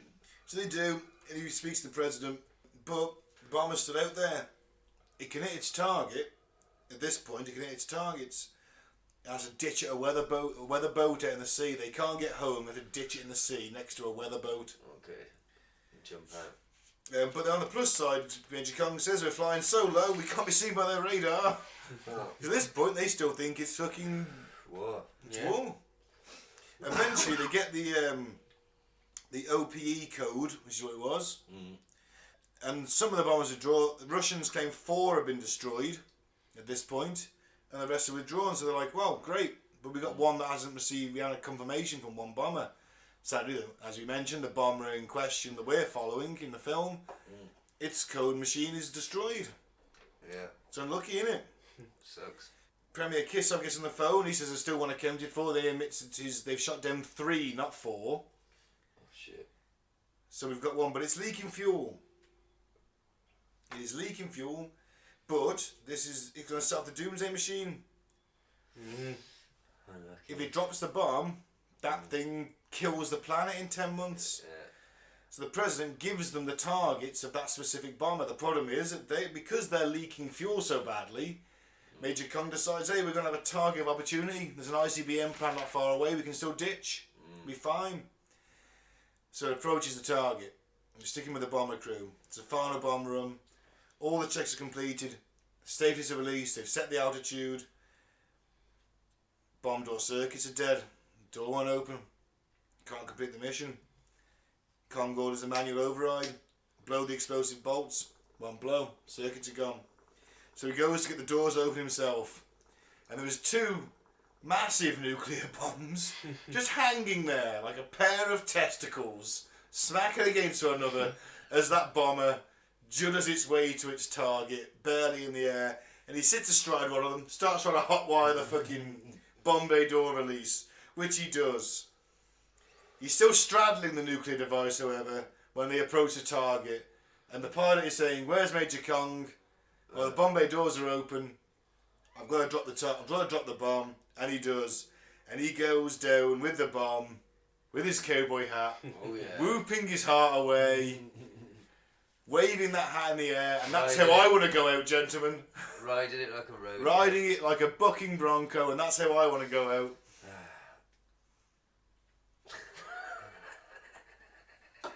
Why? Why the fuck not? You're falling out of air in an airplane. But what if I'm terminally ill? And they have to drop a nuclear weapon, and I volunteer to ride it down to but its you target. know- Fantasy makes no sense. You know that nuclear bomb's going to kill probably millions of people. Yeah, That's but how what a you wanna fucking go. rush. What a rush. Mate, you should try fucking ecstasy. Honestly, it's a lot better than dropping nukes, I imagine. I've done... Have you ever Why risen a not nuclear do it? bomb down to... No, you haven't. You don't know it's not I've better than done ecstasy. a fuck ton of ecstasy. So And if I was terminally ill, I'm riding that. Are you going to drop a nuclear bomb? Can I ride it down? That's a silly way to go. Why man. the fuck not? You could go in the arms of a ginger man on the street. After being Oh, Mike! stabbed. Yeah. Remember earlier when I got stabbed and Mike nursed me to death? You could go out like that. It's better than fucking clinging on. Plus, how long do you think you're going to stay attached to the bomb? As The long as second my it legs comes out keep the plane, He's a you're gonna go, cowboy, Gaz. He can ride a bucking bronco. He I can... imagine, so it's 2019, this is happening with a modern plane. The second you go out of the plane, you go like, you're sucked off the bomb into the turbine of the plane, and you explode like a fucking No, balloon. because the plane's already going over. You drop the bomb after you've passed the target. It's still going to suck. I think you'd much better to So go you're to... gonna go down? What's that place in Sweden where the terminally ill go? Dignitas. Dignitas. Yeah. That'd be better than Switzerland, I think. riding a nuclear But what about... bomb to your What deathbed. about... Alright, let's compromise. What you're about if I thinking go to Dignitas and the last thing I see is some video they made of me riding a nuclear bomb down to its okay. target as they inject me? Alright then. They can play you the video. Yeah. Alright.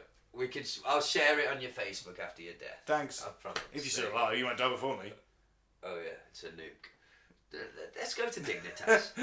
Could we just pause it for a second? Yes. I'm going to Dignitas. So, then Strangelove, we go back to the war room, and Strangelove comes with a plan. Recommends taking shelter in deep mines. This is where his wandering hand syndrome kicks in. One of the funniest bits as well. Yes. Recommends taking shelter in deep mines for at least 100 years. We can have nuclear reactors to power things. We'll breed animals and slaughter them. We'll have greenhouses to grow food. We'll take 700,000 down there. We'll look into youth, health, fertility, intelligence and skills. Top government and military men breed profusely, of course. We'll have plenty of them. In a ratio of 10 to 1. Yeah, 10 females to each male. And in 20 years, we'll get the population back to where it is now. Be fine.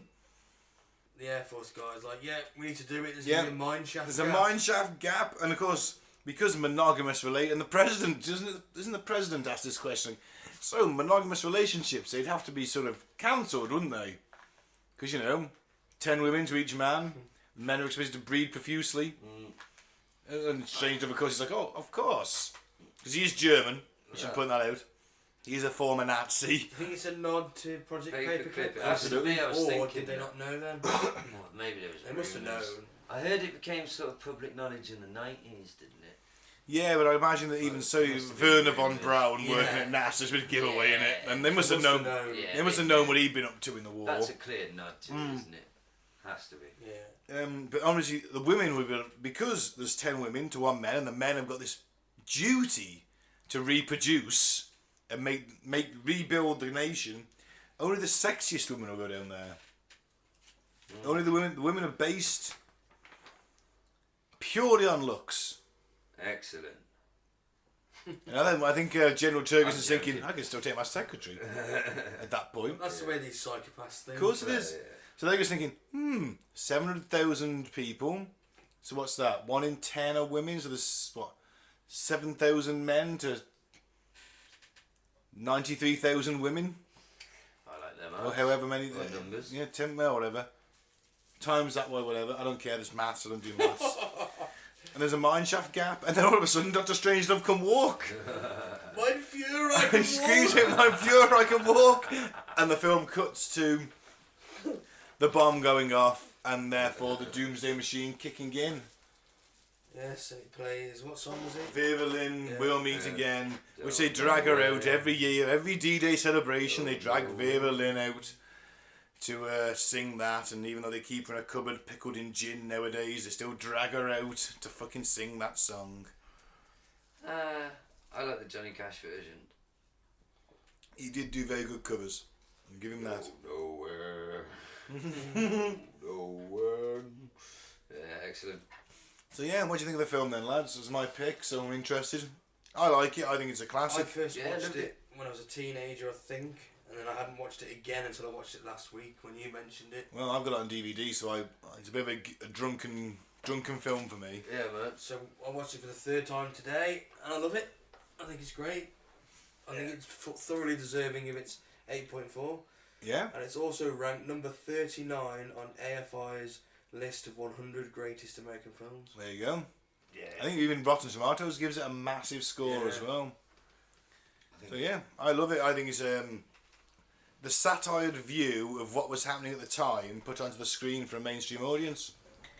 Because it's like there were these when General Turkey's on about, oh yeah, 10 to 20 million dead tops, we'll take out 90% of their missiles in our first wave, let's just send them in now. And you're like, well no, this is the president, fortunately, is a sane person.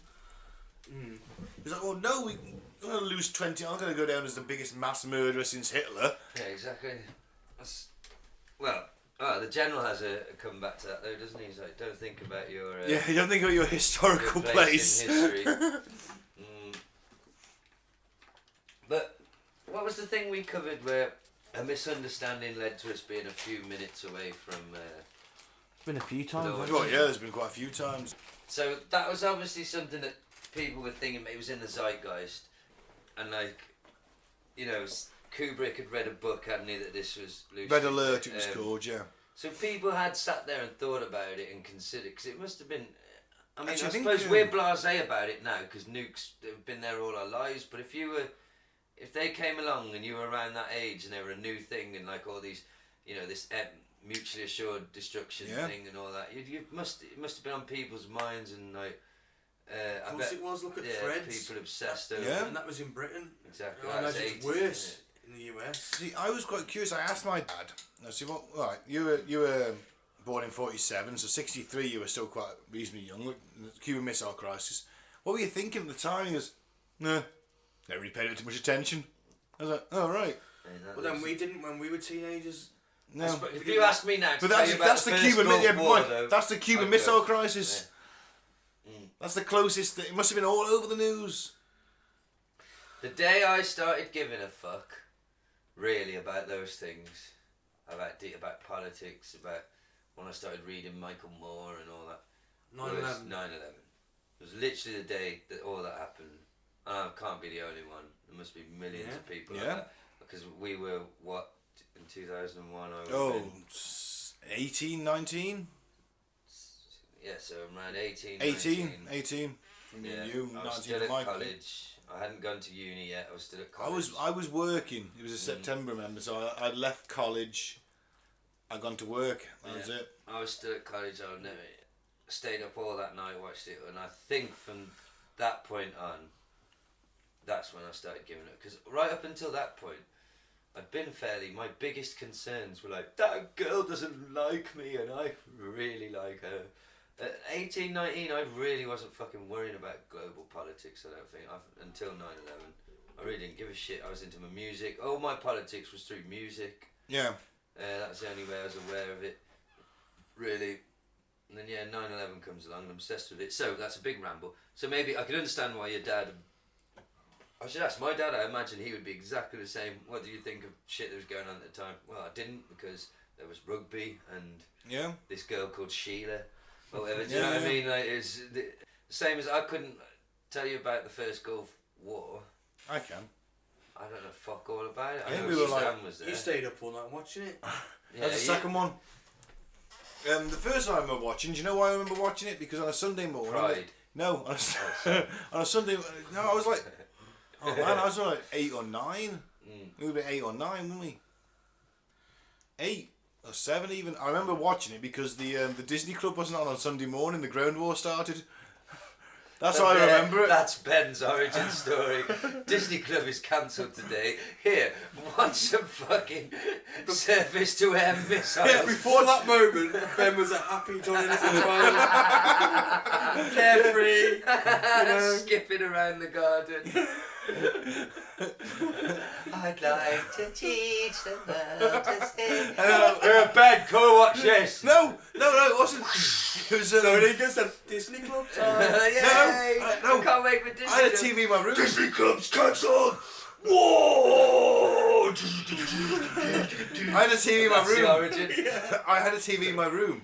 I turned it on. So your I parents couldn't see you wanking after all the war. I was 9. I wasn't even 9. 83 to 91. I was 7, 8. I was 8. And a TV in my room. I turned on the TV for the Disney Club Sunday morning, and the ground war had started. I remember watching the news. And you had your first sexual thought. Yeah, watching those M1 Abrams go across. He Yeah, had his first twinge. watching those M1 Abrams go across the desert. Have you ever Those Challenger ones firing across in Schwarzkopf's His classic. parents didn't see much of him that weekend. Have you ever Schwarzkopf's classic left hook attack into the Iraqi Republican Guard flank. Have you ever Wow. shown him the Bill Hicks bit about the missiles? I showed him some Bill Hicks, maybe. Have maybe you ever not, seen I the don't bit, know. Ben, where he's doing an impression of the generals in the Gulf I have War? seen that bit, yeah. Yeah. What's this one do? Yeah, Boom. they've got all this shit and they've got a catalogue and they're literally like, well, let's try that one then. Yeah. Literally what you've just described. That all Yeah. ties into your first erection. Wow. Million-piece jigsaw just fell into place. You've been quite psychoanalytic of me this episode. I'm just trying to help. You're my life coach. I'm your psychiatrist. That does not That's work the in deal. any Yeah, it relationship. does. Yeah, You it can't does. have, I Yeah, can't life coach yeah. you if you're my psychiatrist. Oh yeah, that's the plan. If you I get don't know to the tell ethics of a psychiatrist doing a bong before you psychoanalyse. That's also a massive point. Fuck you! If you went to a psychiatrist and he did a bong first, you'd be like, oh, this one's alright. Yeah, as long as he's passed it to me.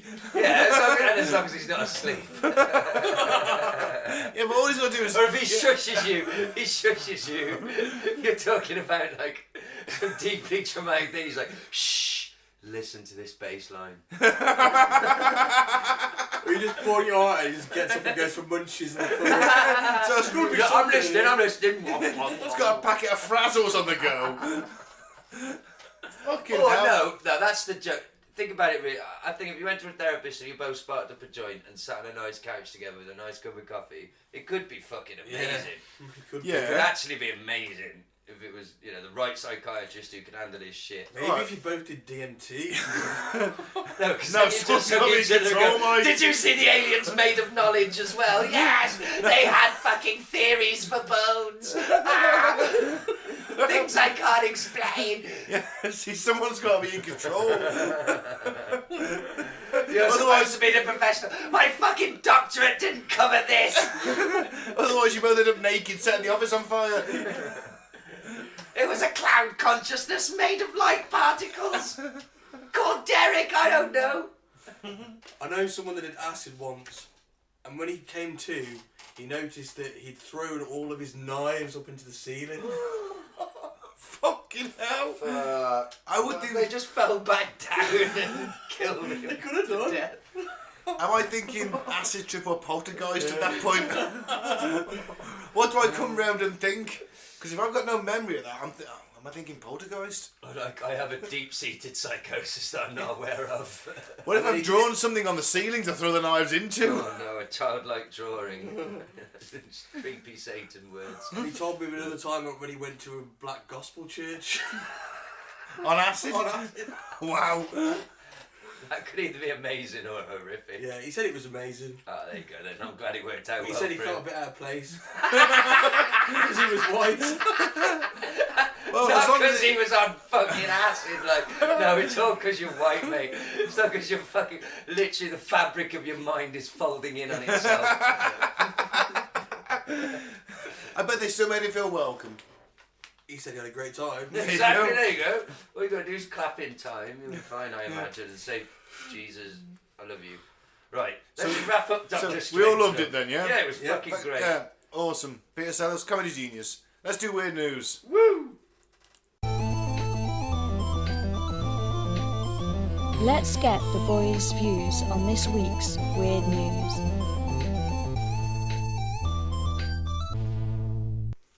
So what we got first, Mike? Mike Tyson admits he spent more than 30k a month on cannabis. Lucky him. Holy fucking shit. Boxing legend Mike Tyson has discussed his heavy use of cannabis and admitted to smoking around 10 tons of weed every month. I think he's fucking taking the piss. I don't know, man. I think it's possible. 10 tons? What does he do? Just throw on the fire? Well, Like, if you're a millionaire with no job, you'd smoke fucking joints as thick as He's this grown it bomb. himself. He's got a fucking weed Yeah, farm. he's setting up a weed resort. Yeah. We Well, he covered wanted it. that weed festival, didn't Yeah, he? that's what I mean. Yeah. We covered it on the show, and it's like Yeah. it's going to be a permanent thing, a weed resort. Yeah. 10 tons. I mean, that's a lot of weed to smoke. Sure is. And that's metric tons. That's kilograms. Holy fuck. Tyson, now 53, was speaking on his hot boxing podcast. I'll give you a shout out, Tyson. You give me a shout out. It was hot boxing. Listen to it. Please, to the cut to the butt of the post. That's how I want you to say it. Cut it to the butt of the post. Cut it to the butt of the post. Man, Why do you think I want you to say it? Cut it to the butt of the post. you do realise you're taking the mick out of Mike Tyson? Gaz He's was. too stoned to fight, mate. Ah, good point. No, He's No, too he's stoned. only got to land one, mate. Nah, he won't get off the couch. You could like literally slap his mum and be like, hey. Actually, 10 tons a fucking month, yeah. That's what I'm saying to her. Hey man, that's really bad. You probably couldn't hit my mum. I bet he's watched everything on Netflix. He's seen Twice. all the conspiracy videos. He knows the moon landing was fake now. He's seen fucking every YouTube video. He's speaking on his hot boxing podcast and also revealed he has plans for a marijuana themed resort, which Tyson himself has called the Lollapalooza of Cannabis. Woo! Speaking on the podcast with his co-host Eben Britton, the former NFL offensive tackler, Tyson said, "What do we smoke a month? Is it 40,000 a month? It's 40, yeah? 40,000 a month. We smoke 10 tons of weed at the ranch a month," added Britton. So that's not just them, is it? That's got to be everyone working That's on the his ranch. crew. So there might be like, I don't know, 50, 60 people working on that ranch in shifts. I'm going to say that's still a lot. It's still a lot, but I thought Tyson was smoking it himself at the start. That's why I threatened to slap his mum.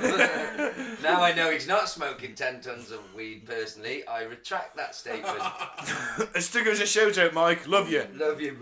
Fucking great champion. Although Bruno should have had you the second time.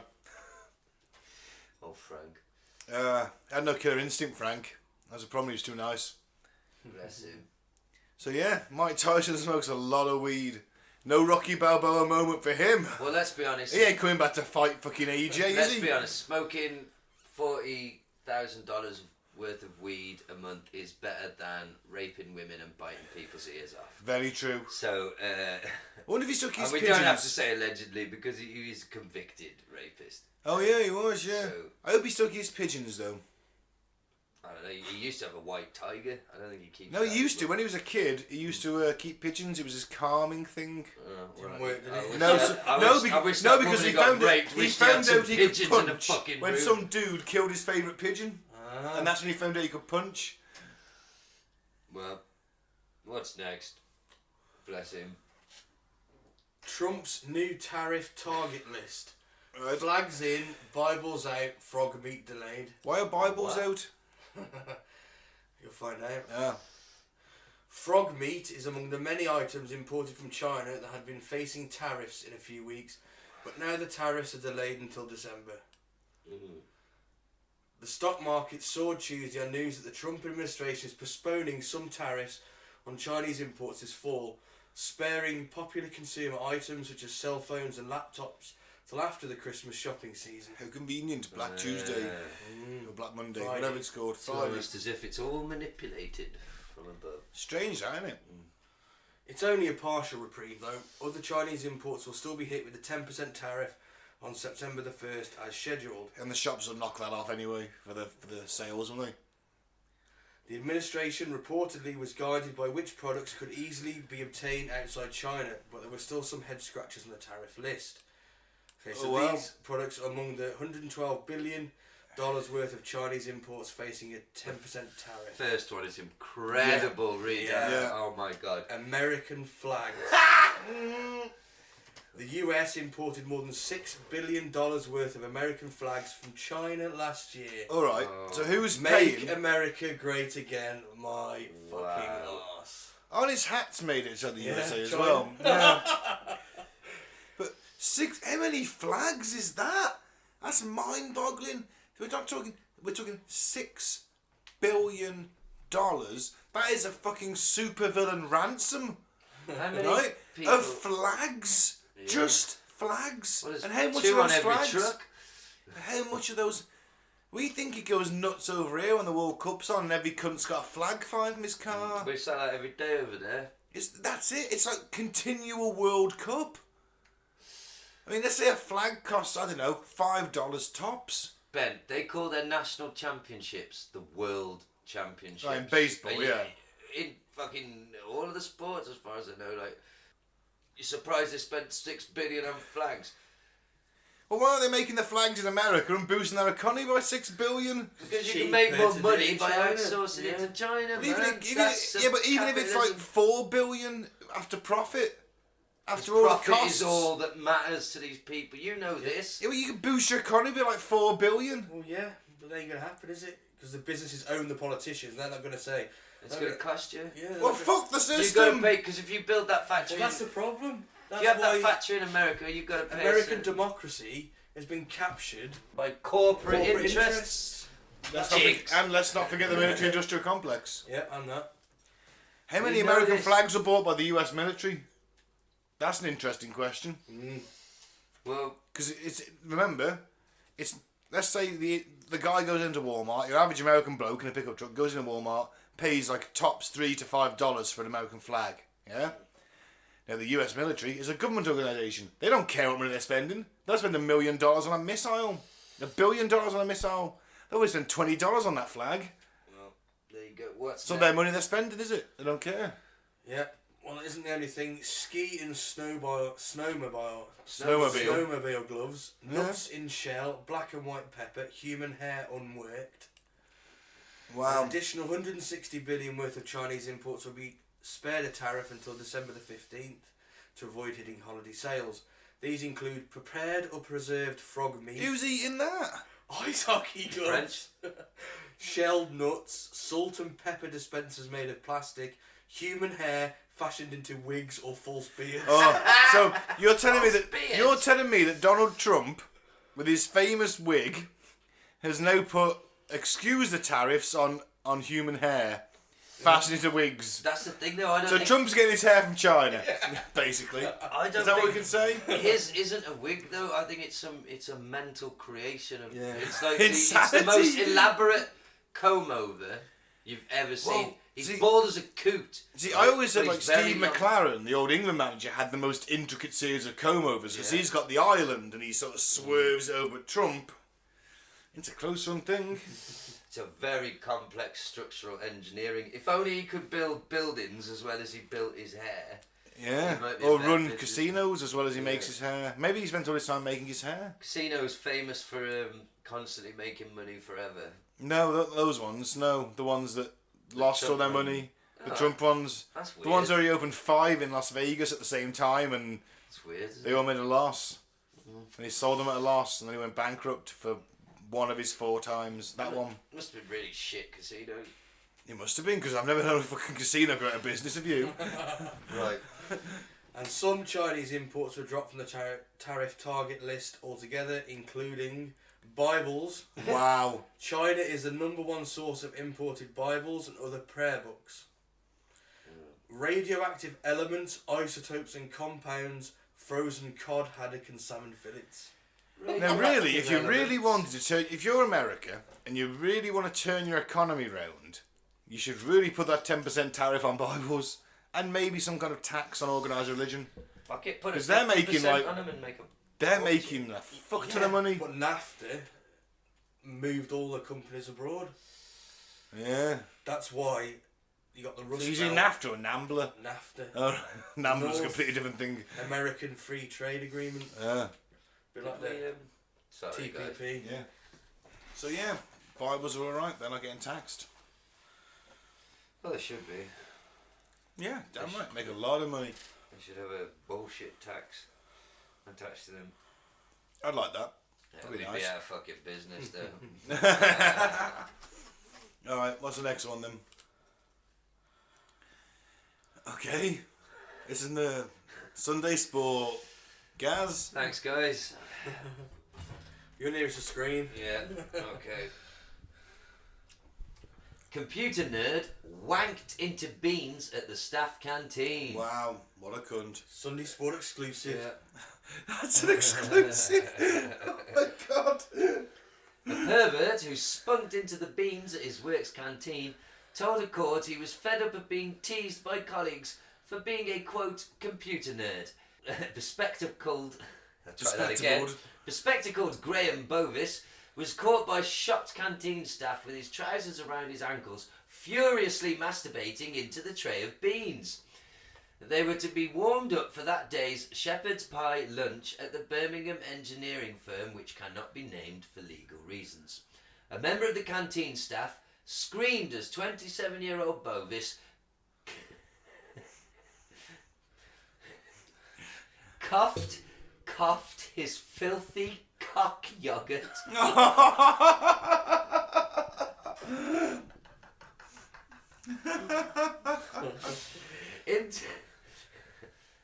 into the pulse and tomato sauce treat. Cops were called to the premises and unmarried Bovis was arrested and charged with a serious sexual offence. But this was later amended to outraging public decency. Defending himself in court, Bovis admitted the offence. He told the bench that his mind had become, quote, temporarily unhinged by bullying from colleagues from outside his IT department that led him to committing a shocking offence. The court heard from the canteen staff member who had discovered Bovis masturbating into the beans. The woman who cannot be named told the court that the sign of the Tubby Tugger's antics will be, quote, with me forever. Adjourning sentencing for reports, the chair of the bench told Bovis that had anyone in the canteen eaten his spunk, he would be looking at an immediate custodial sentence for his disgusting crime. Bovis will be sentenced next month. And there's a picture of him and a caption just says toss it.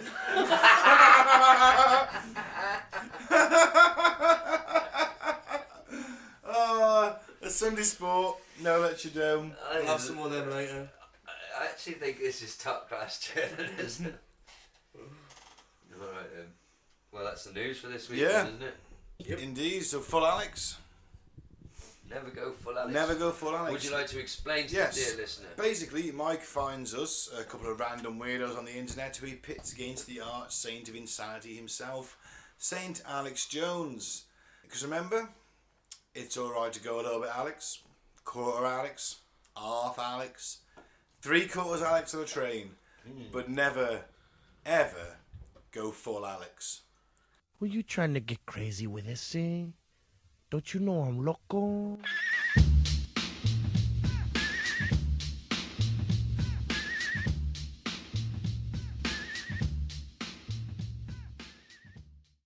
So who's up first, Mike? Okay, first up, the Prophet, firefighter Prophet Oh. Bob Taylor. Last time winner. Yeah. Says Representative Maxine Waters is activating Satan's pastors against Trump. Wow. Wow, that's a bold statement to make. Certainly is. Let's talk about here, Maxine Waters. We all talked about this last week when your head intercessor Melissa Leggett mentioned that she really thought, and after I reread it, I was like, wow, she is calling the sleeper cells of the church to arrive. It was code. Absolute code, and I'm going to read it, and so that they can see it themselves. Trump, you called the El Paso shooting an act of cowardice. Trump, you're a coward. You could use the bully pulpit to stop these horrific mass shootings, but you continue racist attacks on Americans. And I'll tell you what, that the racist attacks are all coming from them. You know, whatever you spew out, you know, that saying, they say, oh, well, whoever's blaming you for one thing over and over and over again, they're actually doing it, you know? Right. And, but I thought that was spot on when Melissa said that in regards to Absolutely. the activation. Absolutely, and I'm sitting here taking bullet points here where you guys are talking. I'm not being rude here, because if I don't write it down, I'm going to forget it. This goes along. She's activated. What were the words she used? Bully pulpit, which means, this is what the Lord told me the other day. This goes along with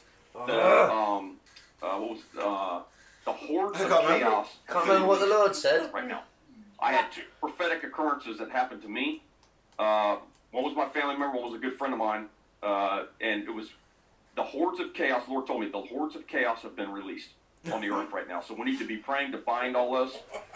You know what I mean? Since civil war in the enemy's camp, division in the enemy's camp, all that.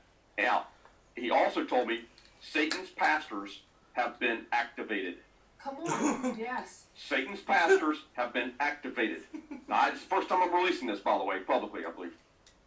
So, this what she's saying, the bully pulpit, she's activating Satan's pastors to begin bullying from the pulpit.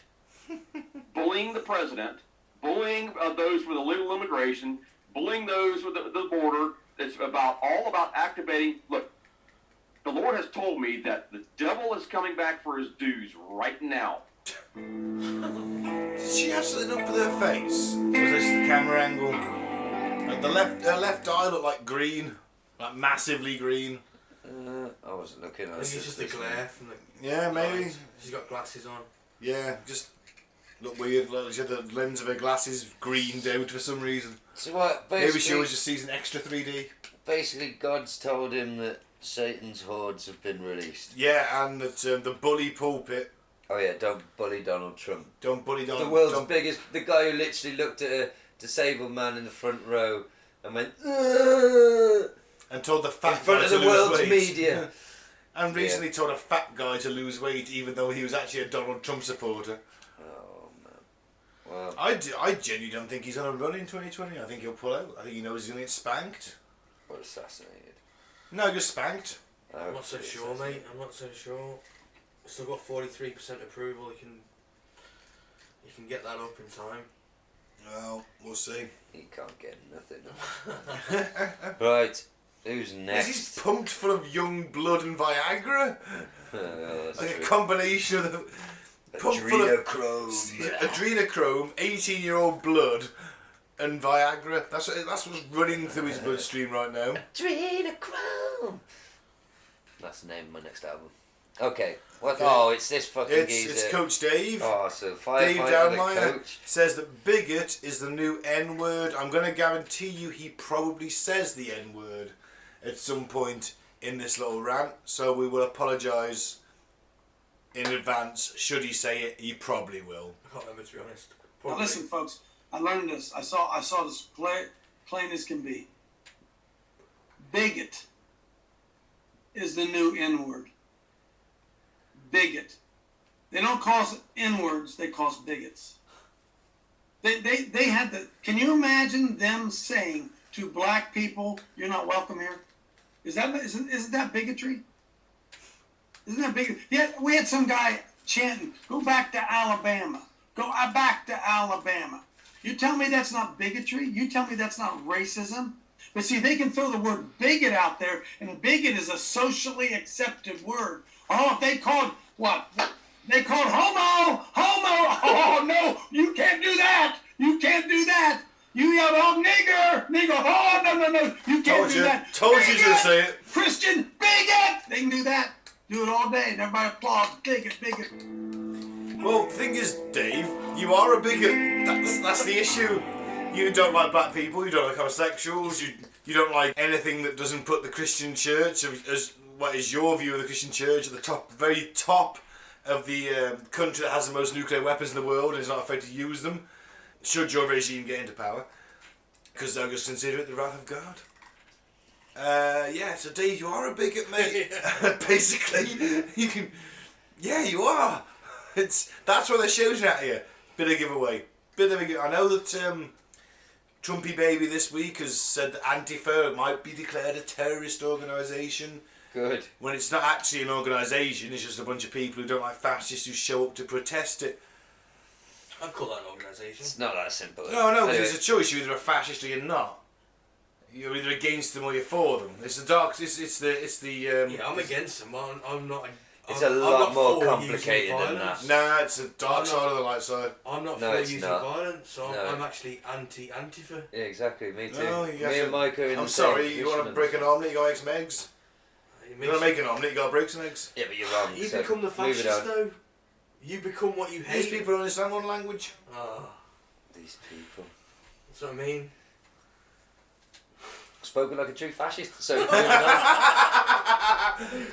Maybe I could get in charge of Antifa General. Yeah, but you say these people are our neighbours, our friends, our co-workers. Yeah, They're they're allowed cunts, to aren't they? fucking. They're allowed to They're vote. clearly cunts. What? Whatever.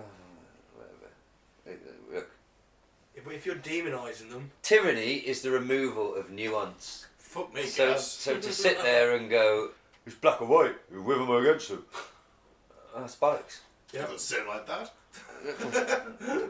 That was the intention.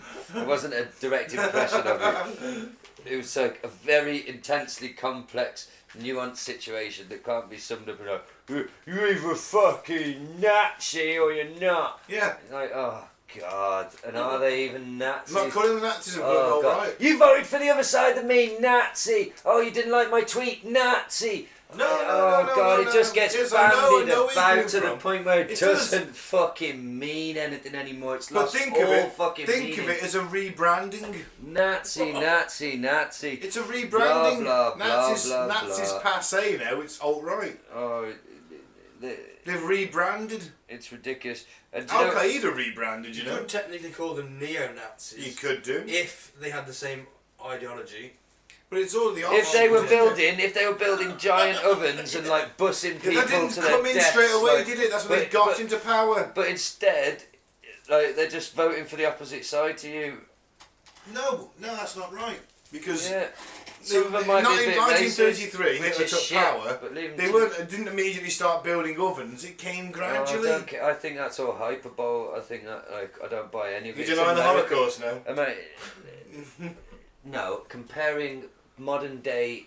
It's the No, but exact that's where it ends opposite. up. It's the exact opposite of denying the Holocaust. I think comparing modern day America to anything around No, and you're Nazi right. Germany is ridiculous. It's hysterical, No, childish, not right now. teenage girl pant wetting bullshit. I'll be honest, No. I think you're both a bit right, and Gaz, you'd be surprised at the similarities. Yeah, but it's not though, is it? I know what you're saying. And It I- didn't all but kick in immediately. It took time. There's no mass murder going on like that. Not yet. Oh, they're not. That's where they want it to end up. I don't think. I think They're that. dehumanising you to the I think- situation. no, I think that's dehumanising. That's you're using that as an excuse to say, oh, that's where they're going to go. Like so, the opposition But the signs are going are to there. end up gassing it's people. possible, mate. The signs It are is there. possible. It's exactly the same playbook. So shut them down with violence. No. And don't let them have a say. That's what because Ben it says. could I don't potentially. agree with that. See, so I'm not. I'm That's disagreeing why- with both of that's you. what Then, about I the guess. nuance, you see. There's so much. It is complicated. We're There's still no doing the denying pod, aren't we? Yeah, we're on. Yeah, I think I fucking hate both sides of the equation. Not hate, that's too strong a word. No, hate's quite soft nowadays. Just like mega loathe. Can't be asked of any of it. Anyway, what's next in the fucking It's game Alex, show? isn't it? Oh, here he comes. Alex Jones on nugget porn. Wow. Oh, okay. Wow. Nugget porn, never heard of it. Well, We're about to. yeah. Absolutely. Because it's not trendy anymore to just cut your genitals off or whatever. And so there's a big trend. It's been around in the quote gay community for 30 years. Mexico actually legalizes it. Mexico's very liberal. So there's a big colony down in southern Mexico where men want to be helpless. So they have their arms and legs amputated. And Mexico will do it. I saw a documentary at South by Southwest about 15 years ago on it. They call them nuggets. Is it nuggets? Nuggets. Nugget porn. Arms and legs cut off, and then you live in a box. And then you're dependent on the man, and then people come and torture you. So like 50 men have sex with you, with arms and legs, and then you just love it. Because I mean, what type of folks? I'm not joking, and I don't want to tell you this type of stuff because your brain hasn't been assaulted by it. But I'm forced to research this. Okay. Forced. And I was just given an all pass as media like 15 years. I'm like, what's this? I walked out of it. It was like them having their arms and legs cut off. The documentary started with people shooting each other with guns in Dallas. And again, it was gay guys, because it's so liberal to have the wounds. And so he goes, I love you. He goes, I love you too. Shoots him with like a .357 Magnum under the arm. Blood blast out. And he goes, have sex with me. It's so awesome. Oh, it's so liberal. I mean, they're like shooting each other, chopping arms and legs off meat cleavers. Liberal. I mean, it's like Hellraiser just pulling your eyeballs out. You ever seen Event Horizon where they go into a black hole and it's hell? And they see film with the crew once they enter hell, they're just pulling their eyeballs out. The Aztecs did that. The priests would do that to themselves. They'd finally get to a point where they would just rip their eyeballs out, chop their genitals off, and just start stabbing themselves going, winged serpent, kill me! Ah, Satan! And that's it. Shoving guns under their arms. Liberal! Just give us your children, give us access to your children. Think I'm joking? You see the video, we're coming to groom your children. And now the drag queen story time, the children ride horsey on the men's bulging pants. And the mothers go, because it's so demonic. They're like, oh, it's so pleasing to get my 2-year-old to a man in a clown outfit for them to ride their crotch. See how it works? Yeah, that's it. That's exactly it. And so that's it. That's where we're going. They put all this in movies because these Satanists are really doing this, and they want to show you what they're doing. You understand? Now you understand. See how it works? The skin, Joe, the skin. You really want to be part of that? You want to be with these guys forever? No thanks. I'll go with the big guy. I like family and children and space bases and building new worlds. I want to go there. I want to sit around and be an honorable, decent person. I don't want to rip my eyeballs out and chop my genitals off the meat cleaver. But it's liberal. Oh, for children, maybe. Oh, well, he's won that. So all liberal people want to have nugget sex, cut their arms and legs off because they're liberal, not deeply psychosexual, psychotic, deeply troubled humans. Nope, voted Democrat. So who's up first? It's the prophet, isn't it? Yep. He says that Satan has unleashed the hordes of hell. Right, well, he was pretty crazy. But no. Not as crazy as Alex. No, Rick Walsh is just a bigot. Coach Dave. Coach Dave, sorry, yeah. Coach Dave is just a bigot, isn't he? He just wanted an excuse to shout the N-word. He did, yeah. I told you that happened. I called it. You called it. So, yeah, he's just a bigot, and I think Alex is the most insane this week. Just a bit. Crunch a fucking mile. I didn't even laugh much this week, so I just like, normally I'm kind of with him to a point, and like, but I'm like, oh, I'm baffled by this. Yeah.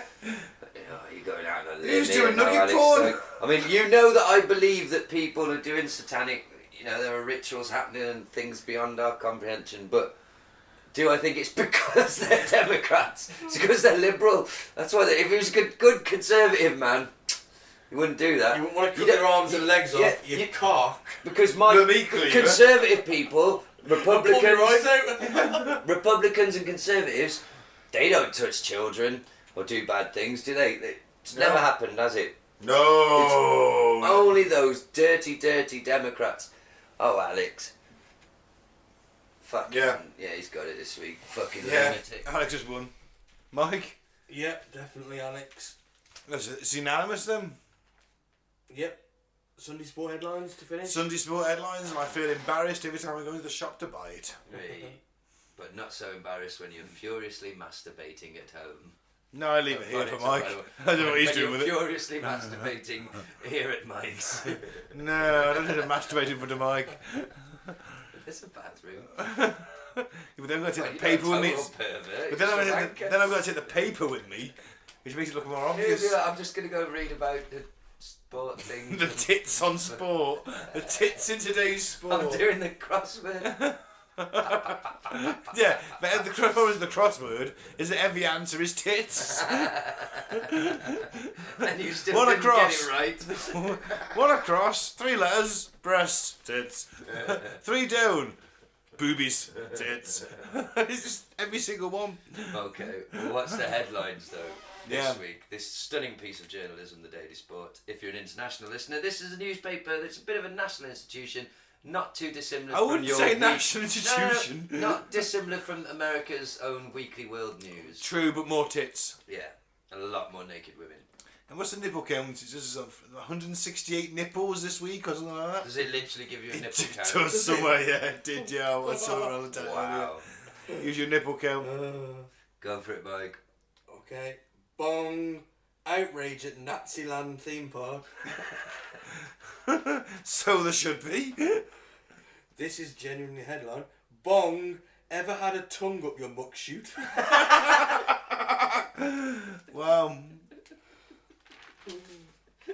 Bong. Manson orgy babes topless. Bong. Sunderland's gone to shit. Stop flopping in street. That's Council hard. beg Mackham. That's hardly a headline. Stop shitting in the That's street. hardly a fucking headline.